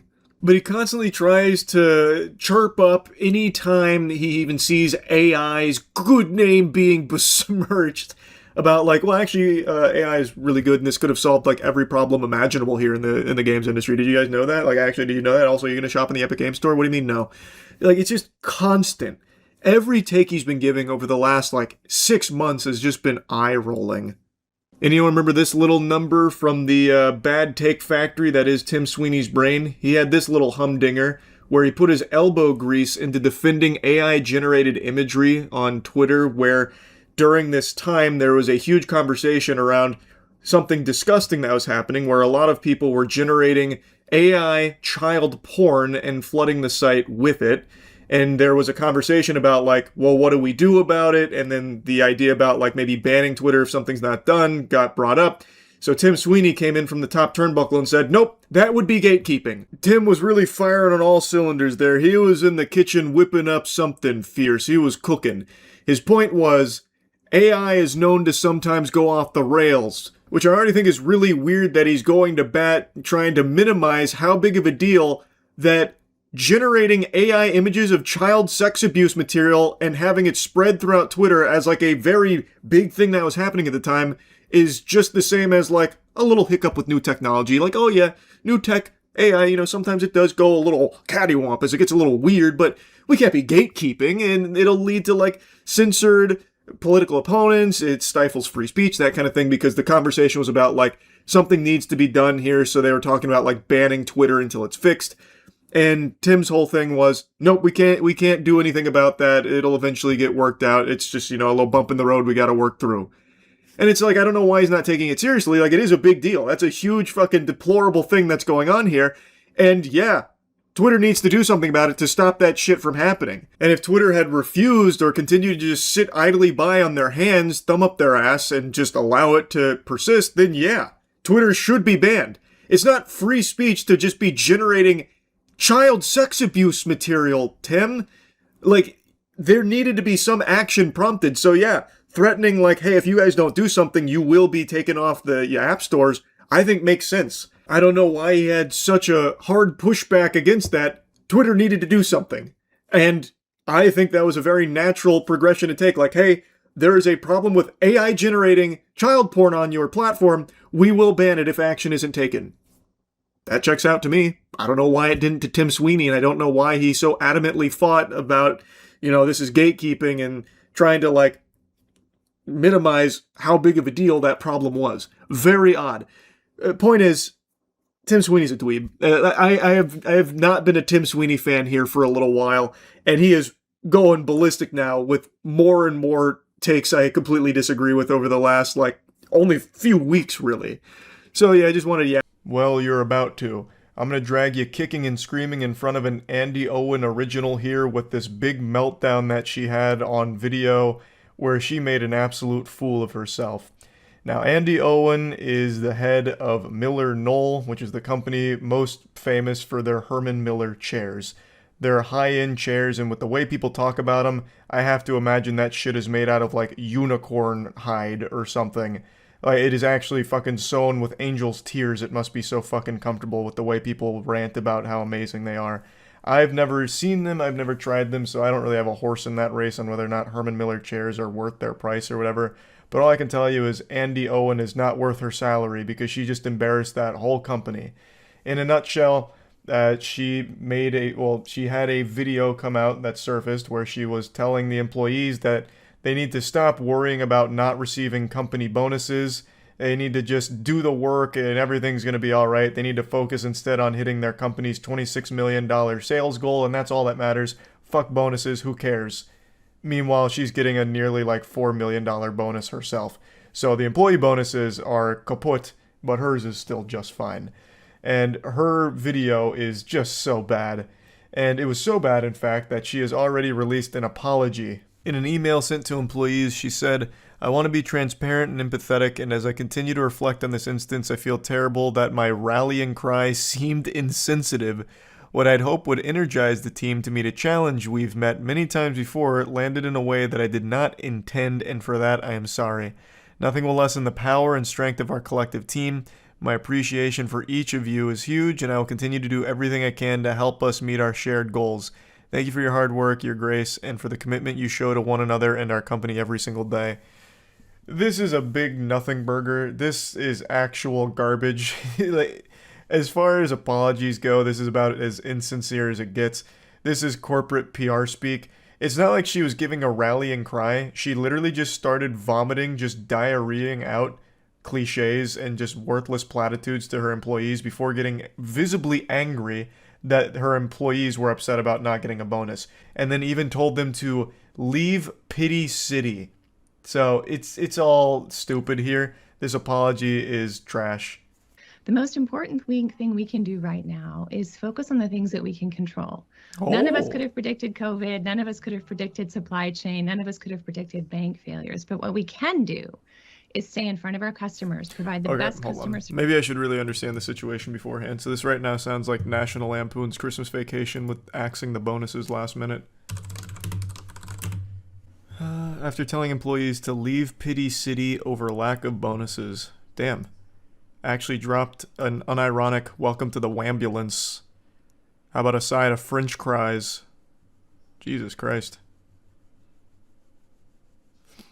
CEO of the high-end furniture company is sparking backlash over video in which she exhorts employees to leave Pity City. After some asked about staying motivated in the absence of a company bonus, Andy Owen, whose company Miller Knoll sells the iconic Herman Miller Aeron chair, along with other upscale furniture, responded in a 1 minute 21 second clip. Okay, this is all about the clip. What's like the actual situation though? So it looks like she got a multi-million-dollar bonus and canceled all of the employees' bonuses. Okay. Is there any reasoning at all beforehand? Any like prerequisite lore I need to be familiar with? Doesn't seem like it. Also, Herman Miller chairs I know are like the holy grail of comfort for people. Matt, for example, can't stop talking about Herman Miller chairs. But I've never seen nor tried one. Service we can. Get our orders out our door. Treat each other well. Be kind. Be respectful. Focus on the future because it will be bright. It's not good to be in a situation we're in today, but we're not going to be here forever. It is going to get better. So lead. So many by example. platitudes so Treat quickly. people well. Talk to them. Be kind and get after it. Don't ask about what are we going to do if we don't get a bonus. Oh, yeah, she's starting to get a little animated. She's literally just regurgitating the biggest fucking cliches of all time.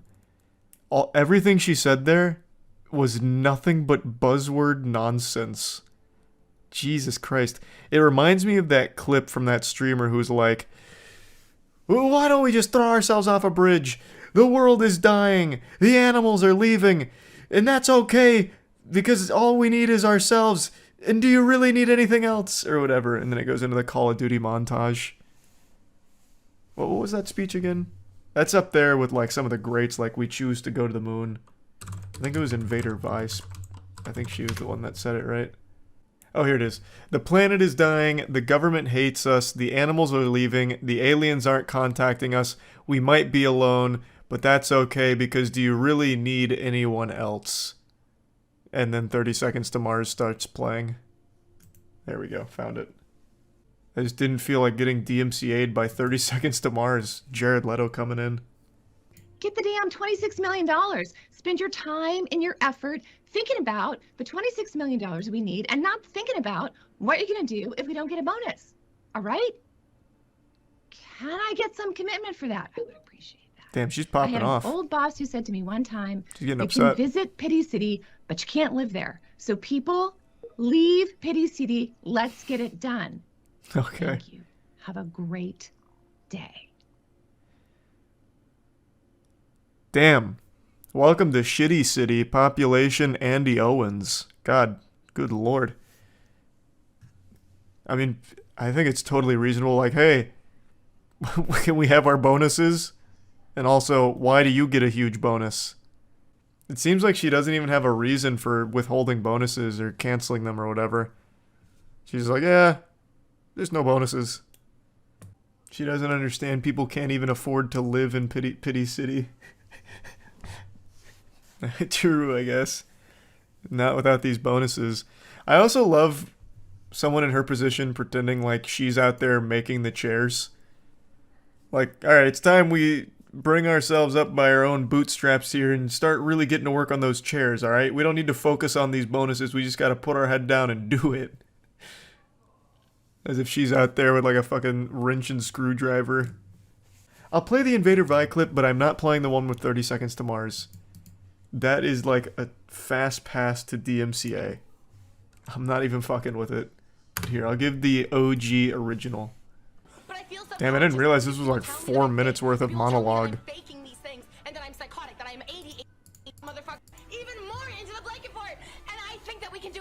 Jesus Christ. Don't know that I can't do it by my eyes, because I come in here every single day, covered in glitter, covered in sequins, covered in booty shorts, covered in nylons, so that I do not violate the terms of service, so that each and every one of you can have both Oh my god. Oh my god. so you can have a good time listening to me, playing with me, singing with me, smiling with me. You guys, a lot.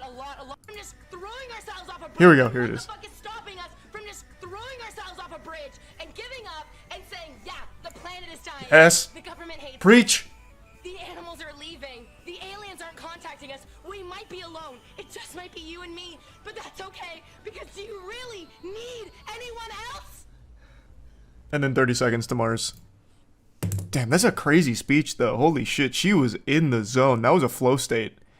I've never seen it in its entirety. I've only seen that ending.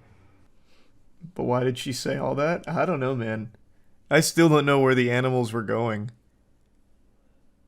There's just a whole lot to unpack. When you start to show signs of failure and going down the path of collapse, I'm often reminded of the late, great Blockbuster, God rest its soul. The pioneer who really did it first. A company deemed too big to fail, snatching defeat from the jaws of victory. And since then, there's been a couple other companies that have gone down a similar path, and right now there is a new one pulling a blockbuster, Niji-Sanji. Whether or not you're a huge VTuber fan, you're at least familiar with the industry. VTubing is huge, and it has been for years now. It's worth hundreds of millions of dollars, if not billions. And in this space, there are two agencies that stand atop the others as kind of the titans of the space. It's HoloLive and Niji-Sanji. Now, Niji-Sanji has an English branch that right now is going through one of the most foul displays of mismanagement, cruelty, and just downright terrible business practice I've seen in quite some time. It's a real head scratcher because every single day they continue to dig themselves a deeper and deeper hole. It's like this company is run by a Voltorb that is obsessed with using the move self-destruct. It is just bent on burying itself. So I definitely wanted to talk about it now that I'm fully caught up on the situation. There is so much to go over. There's a really good video that breaks down like the main timeline here for what happened. It comes from Mujin. I'll go ahead and play the main catalyst for this, and then I'm going to actually turn to a series of Reddit comments that were left that I think go over the entire history of the Niji-Sanji problems that have come to light, and then fast forward to what just happened last night, where an even bigger controversy just unfolded. So there really is a lot to cover, and all of it's looking terrible for Niji-Sanji, the English branch, that is. Now, when I first was made aware of this on stream a little while ago, I said that I'm not even surprised by it because a lot of these VTuber agencies have a history of some very terrible things going on behind the scenes. Many of you know I started my own agency for YouTubers and streamers a while back called Human Media Group. We recently merged with Jimmy Here's group and became Mana Talent Group. And over the years, I've actually seen a couple of these VTuber contracts that they were formerly under. And it is downright evil what some of them were doing to the talent that they manage. I obviously can't get into the specifics of it, but it is some horrible stuff, that some really bad stories and bad things that we saw from that. But even being familiar with some of the horror stories that we'd learned over the years from some agencies, I was shocked to see just how bad Niji-Sanji was here. So I want to focus more on the most recent stuff that just happened, but I still would like to give you a foundation for what started all of it. So for that, I'll turn to this clip from Mujin's video that breaks down this whole situation and just give you the catalyst. This was the assassination of Archduke Franz Ferdinand, fundamentally, that kicked off this world war against Niji-Sanji, all of which they brought upon themselves by being just complete, unreasonable, evil assholes. It all started on Christmas Day, a day you're meant to enjoy with family. It couldn't have gone worse. The trigger for this entire catastrophe? A music video. Selen had worked on a music video for her fans. She paid $15,000 out of her own pocket because Niji-Sanji wouldn't fund it. And on top of not funding it, what do? They take down the video in under 24 hours. No explanation to the public. Remember what I said about corporations and how they have access to all social media of their VTubers? Yeah, that's what happened, and she couldn't do anything about it. All she could realistically do under the very tight contracts and NDAs of a corporation is make up a vague tweet sort of explaining what's going on to her fans. Celine was a VTuber that was very popular and was with Niji Sanji's English branch. And she had a history of being super involved in her community. She called them Dragoons, and she wanted to do a special music video for the community and paid $15,000 out of her own pocket to make it happen for the fans. And she posted it, thinking that it was totally okay to do because she self-funded it when Niji Sanji declined to, but they made a big stink about it and took the video down, even though she had permission for the song that was used, and even though it came from her own piggy bank instead of theirs. They didn't like that it didn't get the proper approval through the internal management. Because the way Niji Sanji runs their company, it's with a fucking iron fist. You need permission to fart on stream as a VTuber under that agency. And since she didn't get all of the proper channels to sign off on it, they took it down. Which of course was a huge hit to Celine and her community because they worked very hard on that project.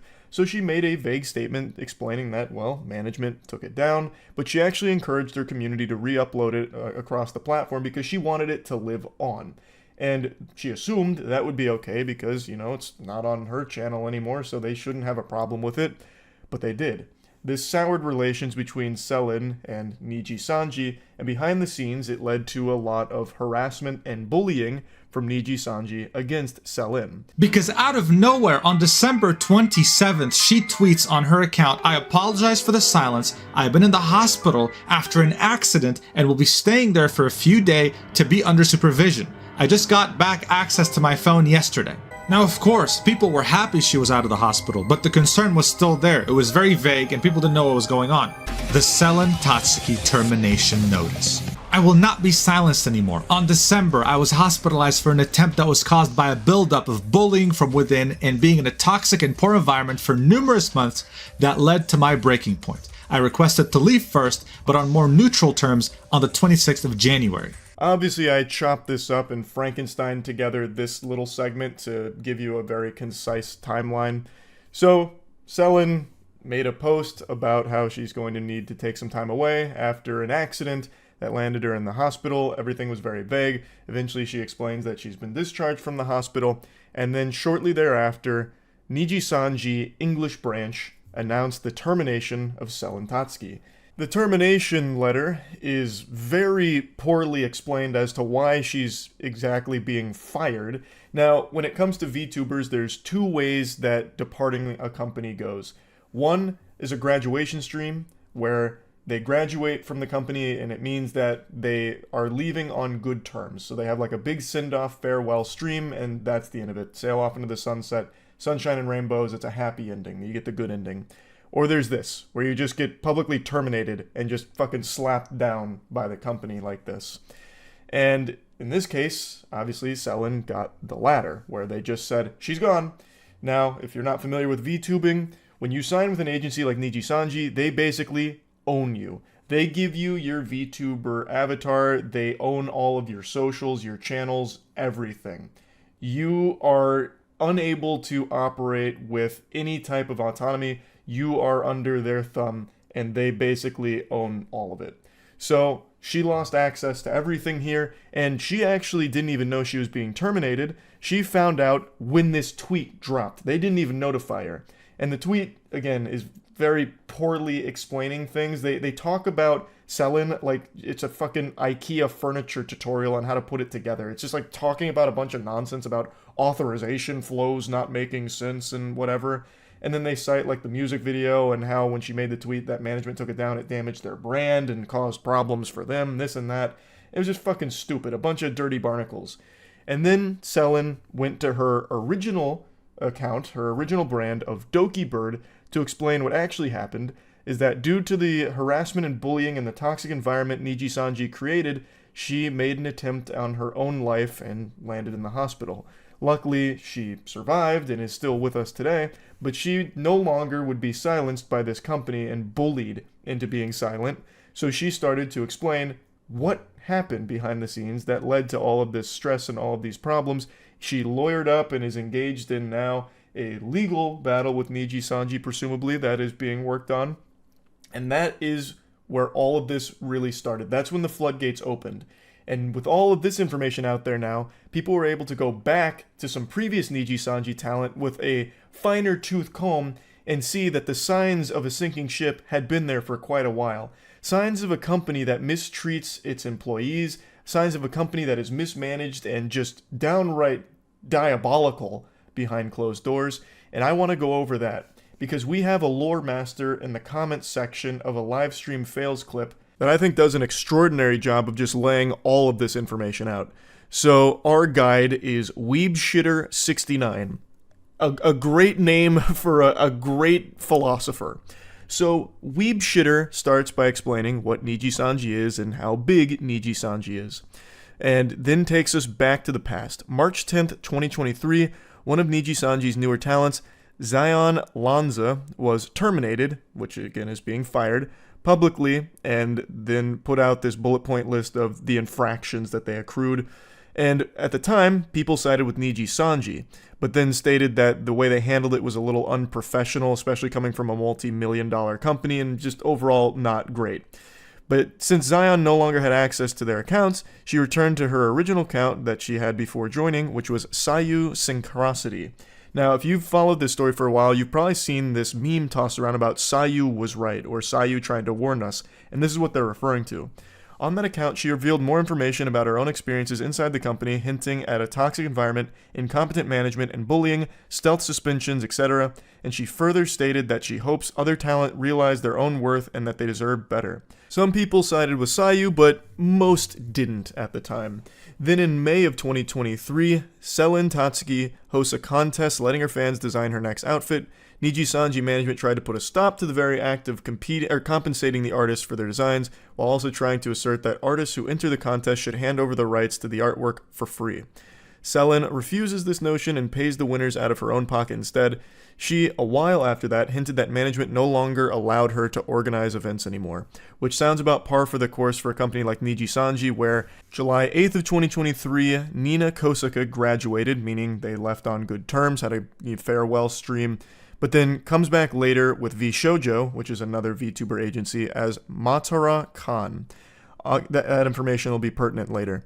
August 27th of 2023, Mista Rias also graduates, saying that he was burnt out and no longer had any drive, and reappeared shortly after as K9 Kudo, as the first male VTuber in V Shoujo. Again, information that'll be important here soon. Once they settled in, statements from both of them saying how surprised they were that management in V Shoujo were actually helping them achieve their creative aspirations started to come out, and how they finally feel like they have worth after being repeatedly told by some that they did not, strongly echoing Sayu's previous statements, even revealing that they did not receive the YouTube plaques on their own channels during their time in Niji Sanji, but rather that the company kept them. So, Niji Sanji kept the plaques from the YouTube channels, meaning the 100,000 subscriber play button or the gold play button for 1 million. The talent didn't even see that, which is just such a scummy thing to do, obviously. Now, while Sayu was a relatively new member of Niji Sanji at the time, Nina and Mista were considered cornerstone, thus the tides started to slowly turn. And then they jump a bit forward in the timeline, and that's when they fast forward to the Selin Christmas catastrophe with the music video that got taken down by management. And then in January, with the departure of Pomu Rainpuff, more people started to wonder how bad things were at Niji Sanji. Pomu Rainpuff was one of their biggest VTubers and shocked everyone when they announced their graduation in January. And it was even more shocking when people didn't hear from Selin since they were friends.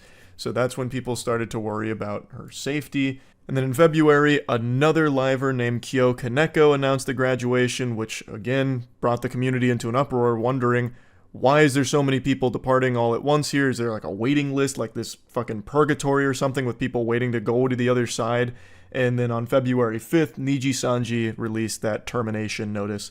And that's when Doki Bird talked about what actually happened with her hospitalization following her unalive attempt that was built up from the stress that Niji Sanji put upon her, and a lot of information started to come out, both from artists and other people who had previously worked with them, claiming that working with Niji Sanji was never very good, there was delay in payments, NDAs being sent multiple times with the wrong name, just so many different things. But Celine had always paid the artist out of her own pocket during this period of turmoil while trying to work with Niji Sanji. And following all of this new information coming to light, the public was understandably outraged, because this is just some deplorable garbage. The dam broke and they were flooded with tons and tons of angry fans.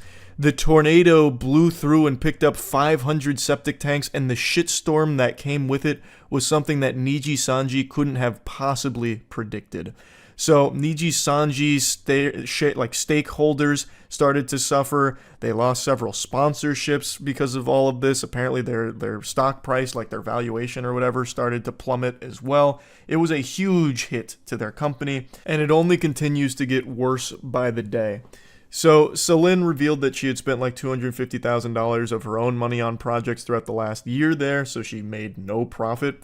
And a very interesting piece of information that people brought up is that in December of 2022, Mista Rios had a slip of the tongue revealing that talent only gets 1% of merch sales, and other reports stating that it was a whole 2%.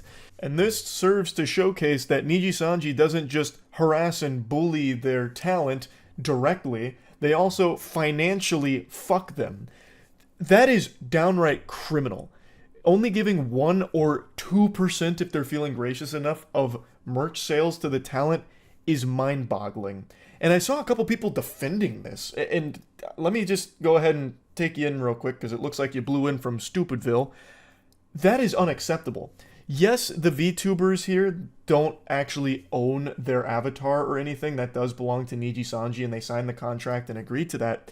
But without them, that merch doesn't move. They are still the sole force for why that merch sells in the first place, thus should be compensated fairly. If they don't make that tweet about the merch being available, if they don't talk about it on stream, 0 people buy it. And to only give them a 1 or at most 2% cut of that is just laughably pathetic, and it's just depraved, really. And this also led to a meme that you've probably seen if you've been keeping up with it, about how Niji Sanji's CEO was too busy on his yacht that he built on the back of his talent through exploiting them financially. It comes from this information, where apparently the CEO had flexed that he had a yacht that he had recently purchased or something. I didn't look into that too deeply, but I keep seeing that pop up everywhere with people citing different sources for it. I believe that that's probably something that happened because they are legitimately just exploiting their talent here. This is a completely unacceptable split. Under no circumstances should this be allowed. That is crazy. And what's even crazier is I know they're not the only ones that do that to their talent. In the VTuber space, I have seen some very unfair deals. Now, not this bad. I will say this is exceptionally horrible. But I wasn't surprised to learn that when I first saw that they take 98% of merch sales, because these VTuber agencies look for every possible way, at least the contracts I've seen from some of them, to squeeze every dime possible out of that talent while not letting them get the lion's share most of the time. I'm having to tiptoe around this a little bit because I don't want to get in any hot water with it. But yeah, it fucking sucks. That is awful. Now back to the Weeb Shitter archives here. Weeb Shitter then talks about what happened last night, which is what I want to talk about as well. So, the clip that he is referring to is Doki Bird was streaming. She has now come back to streaming, trying to, just have a good time with her community again, and things are going extremely well. She went from 10,000 subs to now over 500,000 subscribers. Her first stream back had over 100k concurrent. Absolutely fucking crushing it. And last night during her stream, which was her first gaming stream since being back, she had to end it early because fellow livers Alira Pandora, who'd been quiet since the announcement of Celine's termination, started a stream at the same time called A Message from Niji Sanji. And during the stream, she was joined by other Niji Sanji VTubers, Ike Eveland and Vox Akuma. Both of them were thought to be friends of Celine, or Doki Bird. and they read a totally not scripted message expressing how sad and betrayed they felt that Selin had given out personal information like real names and other required information about Livers in her legal document that she sent over to Niji Sanji, and some of them stating that they had thoroughly read through it, as well as presenting Discord snippets between Selin and management when it was presented by them, thinking that it would absolve them. Now, I truly believe that Niji Sanji forced them to make this video. I think that they were 100% pressured into making this statement. I don't think the VTubers chose this, nor do I think they really believe what they were saying, because you'd have to be on some goddamn idiot juice to think that that was a good idea. Obviously, this is just inviting everyone in the community to throw tomatoes at you and scream, "Boo! Boo! You stink!" Like, it is a terrible statement from them, and the obvious big problem here, one that Doki Bird also had to call attention to, is that it seems Niji Sanji seemingly shared confidential information with these parties that are unrelated to the issues, which could potentially include her medical information. Which is fucking illegal. You can't do that. You can't just share this personal information. You can't break NDAs, and you certainly can't share sensitive medical information. There's protections in place for that. That's a highly illegal thing to do. Meanwhile, goofballs at fucking Niji Sanji here were real loosey-goosey with Doki Bird's information. Confidential information, it seems. So I'll go ahead and play the clip from Doki Bird when she learned about all of this. Despite everything that has happened, I was very sad to find out a personal document that was only shown between 3 different parties had to be leaked out, because it was a document I made for my lawyer, and it was a document that was not supposed to be shown anywhere else but to me and my lawyer, and to the lawyers on the other side, and we were promised it was not to be shown anywhere else. Because that's how the process is supposed to work in a fucking legal battle, where you're not sharing confidential information with others unrelated to the fucking legal battle taking place. But I guess Niji Sanji, being the goobers they are, for some reason tried to weaponize that information by giving it to Selin's friends, and most likely, I'll say there's a high chance, forcing them to make that video a message from Niji Sanji, which is a terrible video that I don't think they wanted to make, because they have to have known it'd be a disaster for them on a personal level. Like, their careers are definitely taking a hit because of that. Like, and I feel like they'd know that for sure. But I feel like Niji Sanji was trying to strong-arm them into doing it, because from the sound of things, it looks like anyone that signs with Niji Sanji is basically just their fucking hostage for the entire time you're with the agency. Doki Bird went on Twitter to once again say that it was never supposed to be shown to anyone other than me, the lawyer, and any other relevant lawyers. It was a private document with personal information, and then expressed concern, wondering if her medical and hospital records were also released without her consent, since that was also promised to be kept private. She says she's currently talking to her lawyer, and thankfully only her diagnosis and reason for hospital stay was reported without further private info being disclosed. So that's currently where everything's at right now, and Niji Sanji is bleeding out. So much so that the CEO made his own little YouTuber apology video, which is trash.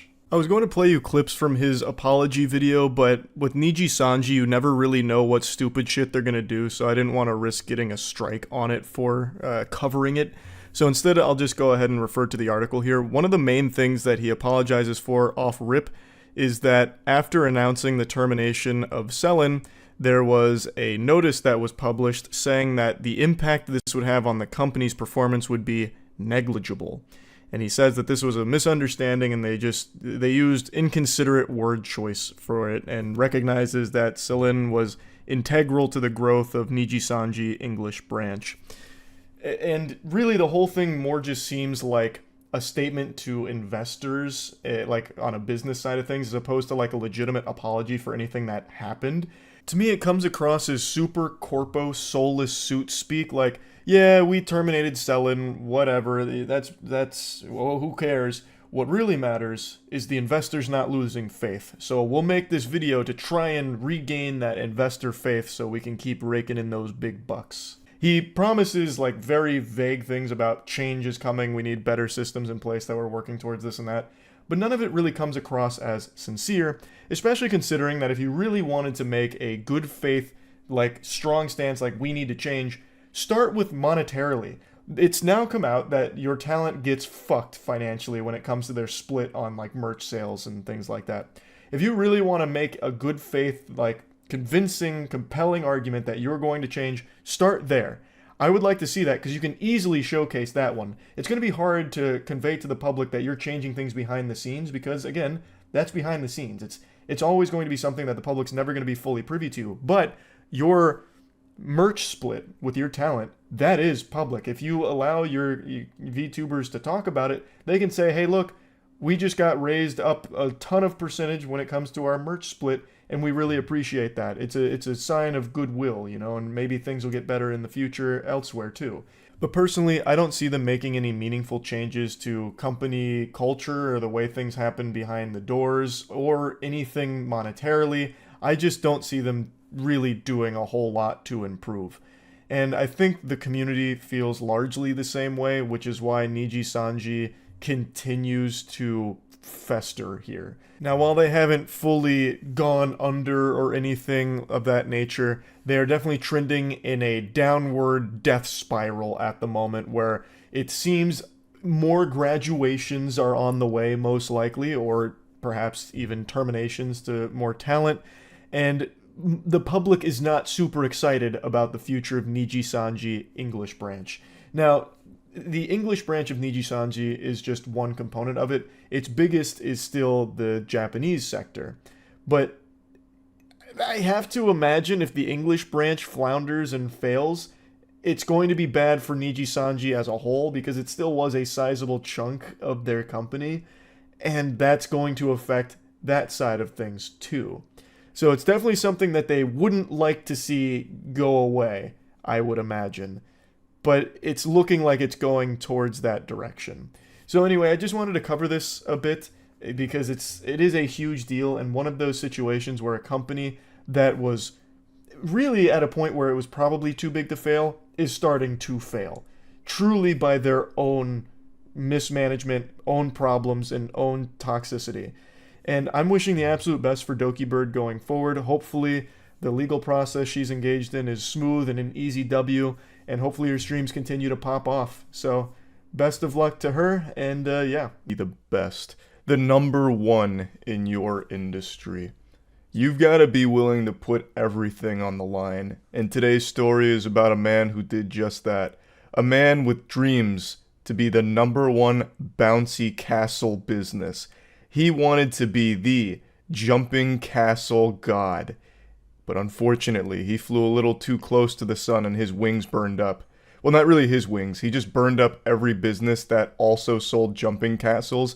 He committed a series of arson attacks on rival bouncy castle businesses. His name is James Balcom, and he looks like a silly character you'd make with the Dark Souls character creator. He's currently serving an 11-year sentence for all of this, and I just found the whole story so wild. I legitimately feel bad for all of the rival businesses because a few of them lost their entire business to his arson attacks. So there were very real victims and very real trauma from it, from having their literal place of work be lit on fire and fucking incinerated by this madman, this lunatic. So I wanted to go over this story here because it's a weird one. Did you see the video on Melbourne's bouncy castle king that was jailed over a string of fire attacks on his rival bouncy castle businesses? Oh my god, what? Anderson threw a Molotov cocktail through a smashed window at a business, causing a huge blaze that engulfed the factory and destroyed 110 jumping castles. And it looks like he's going to jail. And it looks like he's done quite a few of these. This is very interesting. This happened last month. You've been holding out on me? Why didn't you tell me about this? Jumping castle operator jailed over arson attacks on Melbourne rivals. James Balcom set on destroying rival businesses that if one fire caused minor damage, he commissioned another. Wow. He desired to be the #1 in Melbourne's jumping castle game, and it's seen him jailed for up to 11 years over a series of arson attacks. What a crazy thing to commit your life to, being the #1 jumping castle guy. The whole bouncing castle cartel. It's so weird. It seems like most often the most unhinged business people are the ones in like the children's entertainment center or sphere. Like the bouncy castle guys running like an arson unit to take out competitors. Surprised this isn't from Florida. Fucking true. Amen. I am almost disappointed it's not from Florida, if I'm being honest. The County Court of Victoria heard that Balcom, whose company Awesome Party Hire was ranked #1 on Google after he commissioned the attacks on rival businesses, was arrested after he ordered that his own shed be torched. Galaxy Brain covering his tracks. No, I'm not the one behind the arson attacks. Look, someone lit my empty shed on fire last night. We have to put a stop to fucking Firefly ASAP. Please, God, anyone, the Human Torch has gone loose. He's rogue. Only way to stay on top. I would argue the only way to stay on top is to legitimately be the best jumping castle business as opposed to the only one that's not lit on fire. For example, let's say I'm in the market for getting some bouncy castles and I really want high quality product. I'm checking Google and Awesome Party Hire's #1. But then I scroll down and it says like all of the ones underneath it are literally cremated. I'd be like, this is fishy. I'll just get a bigger birthday cake. Fuck the castle. I feel like there'd just be like a very big red flag if that is the only jumping castle business that's left standing. 3 days after a March 2017 fire, Anderson was arrested and subsequently named Balcom as the instigator of the blaze and the attacks on rival businesses. Oh, so this has been going on for a while. Balcom, 58, appeared on Thursday by video link from prison in the county court where he was jailed for up to 11 years. Balcom has already served 2 years and 5 months and will be eligible for parole after 7 years and 10 months. Damn. They got him. I really am imagining like a Godfather situation.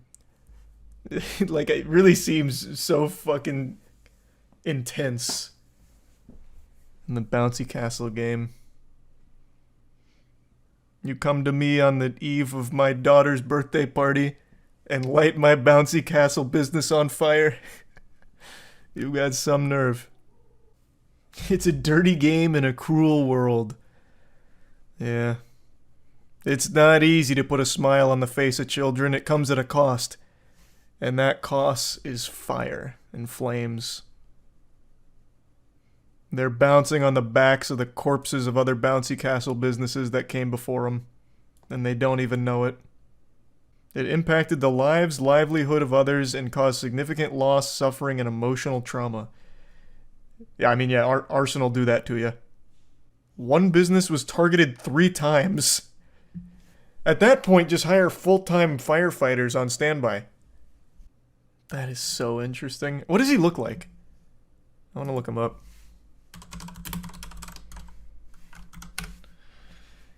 Oh, wow. This... I imagine you also got an image in your head of some, like, lunatic-looking guy. I'm just going to tell you right now, he looks exactly like the image you have in your head. This looks like an AI-generated arsonist. What the fuck? It's always the people you least expect, I suppose. Jesus. Why is his head so pointed? I don't know, man. I didn't create him in the Street Fighter 6 character creator. I have no idea. I didn't work on these sliders. He got done dirty, though, I'll tell you that much. God, this is so powerful. You became very successful in the jumping castle industry, but you also became completely fixated and obsessed with it. It consumed your every waking moment, Court Judge Stuart Bales told Balcom. You became the Dark Knight. You fell right into the Joker's palms. You're better than this, James. Gotham deserved more. Is that a mugshot? Yeah, he's already served 2 years of his sentence. So this must have been when they brought him in. They probably had to drag him kicking and screaming out of his bouncy castle. 110 jumping castles. ignited and lost in an instant. Jesus, they lost their entire business from. The movie is a big stinker. Everyone knows it. If you've seen the movie, I'm sorry. If you haven't seen the movie, I'm jealous. It's truly atrocious no matter how you spin it. Every possible thing you could ever hope to enjoy about a film is absent in the Borderlands movie. I think it's unanimously hated across the board. If you find me one human being that says it's a good movie, I'll find you a liar. But I'm not here to just shit on the movie again. I did plenty of that yesterday. I cleaned out my whole colon on Borderlands yesterday. Today, I want to talk about the Take-Two CEO's response to the criticism, because it's not getting stellar reviews. There's not exactly glowing reviews. There's not a whole lot of enthusiasm behind what people are witnessing. And I'm using the word witness instead of watched because when you witness something, it's usually something traumatic, like some kind of tragedy, and that is very much what this movie is. So no one's happy about it from what I can tell, for good reason, it's just bad. And now good old goober Strauss Zelnick has spoken out about this, urging people to give the film a chance. Yeah, it may have debuted at a 0%, then finally up to a 3%, and then eventually even a 6%, really fucking shooting to the stars there. But hey, don't let that cloud your judgment of it. You know, as Darman taught us, you can't judge a book by its cover. Go give the film a chance. Go waste your money on this movie, says Strauss Zelnick. Now, Strauss Zelnick is the Take-Two CEO, and he's no stranger to putting on the squeaky nose. But god damn it, this clown always finds a way to surprise me with just how delusional he is. When asked if the film's success or failure will make any meaningful impact on Take-Two, Zelnick said no. Financially, the film won't make a dent. And then he dropped to his knees in his private jet saying, "Give the film a chance." Let's give the film a chance. A lot of people worked really hard on it. The underlying intellectual property is phenomenal. The cast is amazing. I think the look and feel is really terrific. So let's see what audiences have to say. But to answer your question, no, the performance of the film wouldn't have a financial impact on us or on the franchise one way or another. I am certain Strauss Zelnick has never touched Borderlands in his life. If he ever even held a game controller, I bet that shit would burn his flesh like a vampire in the sunlight. The guy is just a corporate drone. He is this husk that has human flesh grafted onto it. He's just this being of greed. He doesn't know Borderlands. I doubt he's ever touched the game, and I'm pretty confident he hasn't watched the movie either. In fact, I'm more confident that he hasn't seen the film than I am confident that the sun will rise tomorrow. I also love how he mentions the cast being terrific. How out of touch can you fucking be? That's one of the biggest complaints about the film from everyone with eyes. The casting in this movie makes no sense at all. It's clear the bulk of the budget went with just getting A-list celebrities on board. And they probably had to pay out the wazoo for it because none of them really seem like they want to be there at all. So they probably had to fucking fork over fat doubloons like Scrooge McDuck here to get them to put their name on this pile of dog shit. It is an embarrassing movie, and the actors seem embarrassed to be in it. So they spent all of their money getting Kevin Hart, Jamie Lee Curtis, Cate Blanchett, Jack Black being the only one that tries at all in this film. Everyone else just like fucking sleepwalks through it. That is not something to highlight. It's very clear that the entire strategy for this film wasn't to make a good movie. It was to just try and sell tickets by having big names attached to it. It's the worst tactic ever. It's a certified how many times we have to teach you this lesson, old man moment. There are so many video game adaptations that have come before this that have proven infinite number of times now that this formula doesn't work. If you make an adaptation that doesn't pay respect to the source material and just doesn't even try, it doesn't work. It flops financially. The reception to it is bad. Like, look at the Halo show which recently just got canceled, or the plethora of old video game movies we can all point to over the last couple decades. I don't know what puppeteer is behind the scenes, the goddamn Illuminati over there, that keeps, infecting the brains of these Hollywood suits that are convincing them that the way to make adaptation successful is just by getting big name actors on board.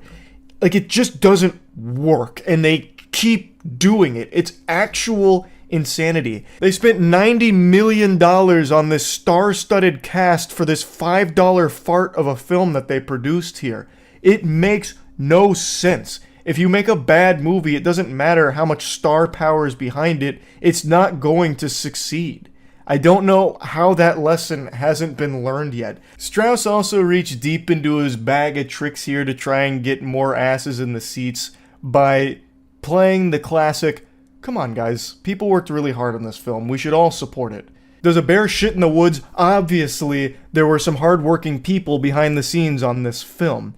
Also, Strauss, since you really seem to care so much about the hardworking team here, you might want to look into why some of them didn't receive proper credit for their work. That's a bit suspicious, that's weird. But anyway, yes, there were people that worked hard on this movie, no doubt. But that doesn't mean that all of a sudden it's immune from criticism. It is not a good movie. And I would wager a guess that a lot of the people that worked hardest on this film were not the ones that were behind the scenes lobbying and pumping their fists saying, we need Kevin Hart in this movie, we need Cate Blanchett in this movie, pay fucking hand over fist amount of money to get Jamie Lee Curtis in our Borderlands movie. I imagine there was quite a few people that were actually passionate about Borderlands that were probably fucking crushed with what they had to do on this film, because it's not like they were at the top of the food chain putting together these awful decisions. And I also imagine the VFX department was dreadfully overworked, like Hollywood has become so accustomed to doing here, because ultimately the visuals are really rough. And I never blame the VFX departments for that, because now I've become very well aware of just how cruel the industry is to that entire sector, and my heart actually breaks for them. So I imagine all of the hardest working people were the ones that Strauss doesn't know a single name of. It's so silly to try and deflect by calling in the wambulance about like, come on, someone worked really hard on this, you can't be mean to it. Like, that doesn't make any sense. It costs $15 to $20 per ticket to see this movie. That's a lot of fucking clams. And it's not worth it at all. And there's nothing wrong with talking about why it's not worth it. He then has the nerve to say that Take-Two is really selective about what games it turns into films and says that the company doesn't want its imprint on anything unless it's superb. Really, Strauss? You would consider the Borderlands movie superb? This would meet that criteria? He then goes on to just reassure everyone that it's not core to them, you know, they don't need to be doing this because it doesn't have like a massive effect on them, like their bottom line or anything, so it'll probably maintain its approach to only doing so selectively in the foreseeable future. But this article did remind me that there is another project in the work here, a BioShock film at Netflix. If that didn't oh my god, I'm having a full-blown Porky Pig moment here out of pure disgust. If that didn't send shivers down your spine, I don't know what will. A BioShock Netflix film. Following the banger that is the Borderlands movie, what a recipe for success, huh? Who's counting the days, right? Like, get your calendars ready. I can't wait for that fucking thing to drop. That's gonna be a real heater. Throw out all your DVDs and Blu-rays and forget everything you thought you knew about cinema, because it's about to be redefined with the next fucking Take-Two film project here with BioShock coming to Netflix. Oh my bussy trembles in fear at the thought of how bad that might be. If the Borderlands movie is any indication of the quality coming forward, we're in for a real treat with the BioShock film. I'm already just preparing to be really stunned at how bad that one might be. They'll drop like the announcement trailer and it'll reveal that James Corden has been cast as a Big Daddy. It's just so weird to me how we're still getting horrible adaptations. The roadmap is there. We have seen so many good adaptations recently. Like, you can see that all of the success is right there, and they just out of spite choose not to follow that and instead just be like, no, we know better than fans of the property that we're adapting. In fact, we know the direction that people actually want to see it to make it accessible to all audiences. And then they do what they did 20 years ago when every adaptation was trash. Let's all point and laugh at the absolute floundering it's doing in the box office right now. It's open to $4 million so far. On a $100 million budget, that is super rough. Unsurprisingly, people aren't just blindly going to see it because of the A-list actors in it. They're not just zombies flooding in the door to watch this pile of shit just because those names are attached to it. It seems like you actually have to make a pretty decent movie too to get people to get in the seats. What an absolute clunker. 4 million is significantly lower than I would have ever imagined for this film, and I'm actually super proud that people aren't just going to see it just because of the title of it or the actors in it. It really isn't worth the time or money. So it's very reassuring to see that it's doing so poorly here, because it, under no circumstances, should succeed. It's purely a cash grab that isn't grabbing much cash right now. They actually would have made more money if they just compiled every cutscene from the Borderlands series into a movie and released it for free on YouTube. They probably would have made more off just the fucking AdSense from that, as opposed to this $100 million theatrical catastrophe. But yeah, don't listen to Strauss. It's not worth giving the film a chance. The movie's just bad.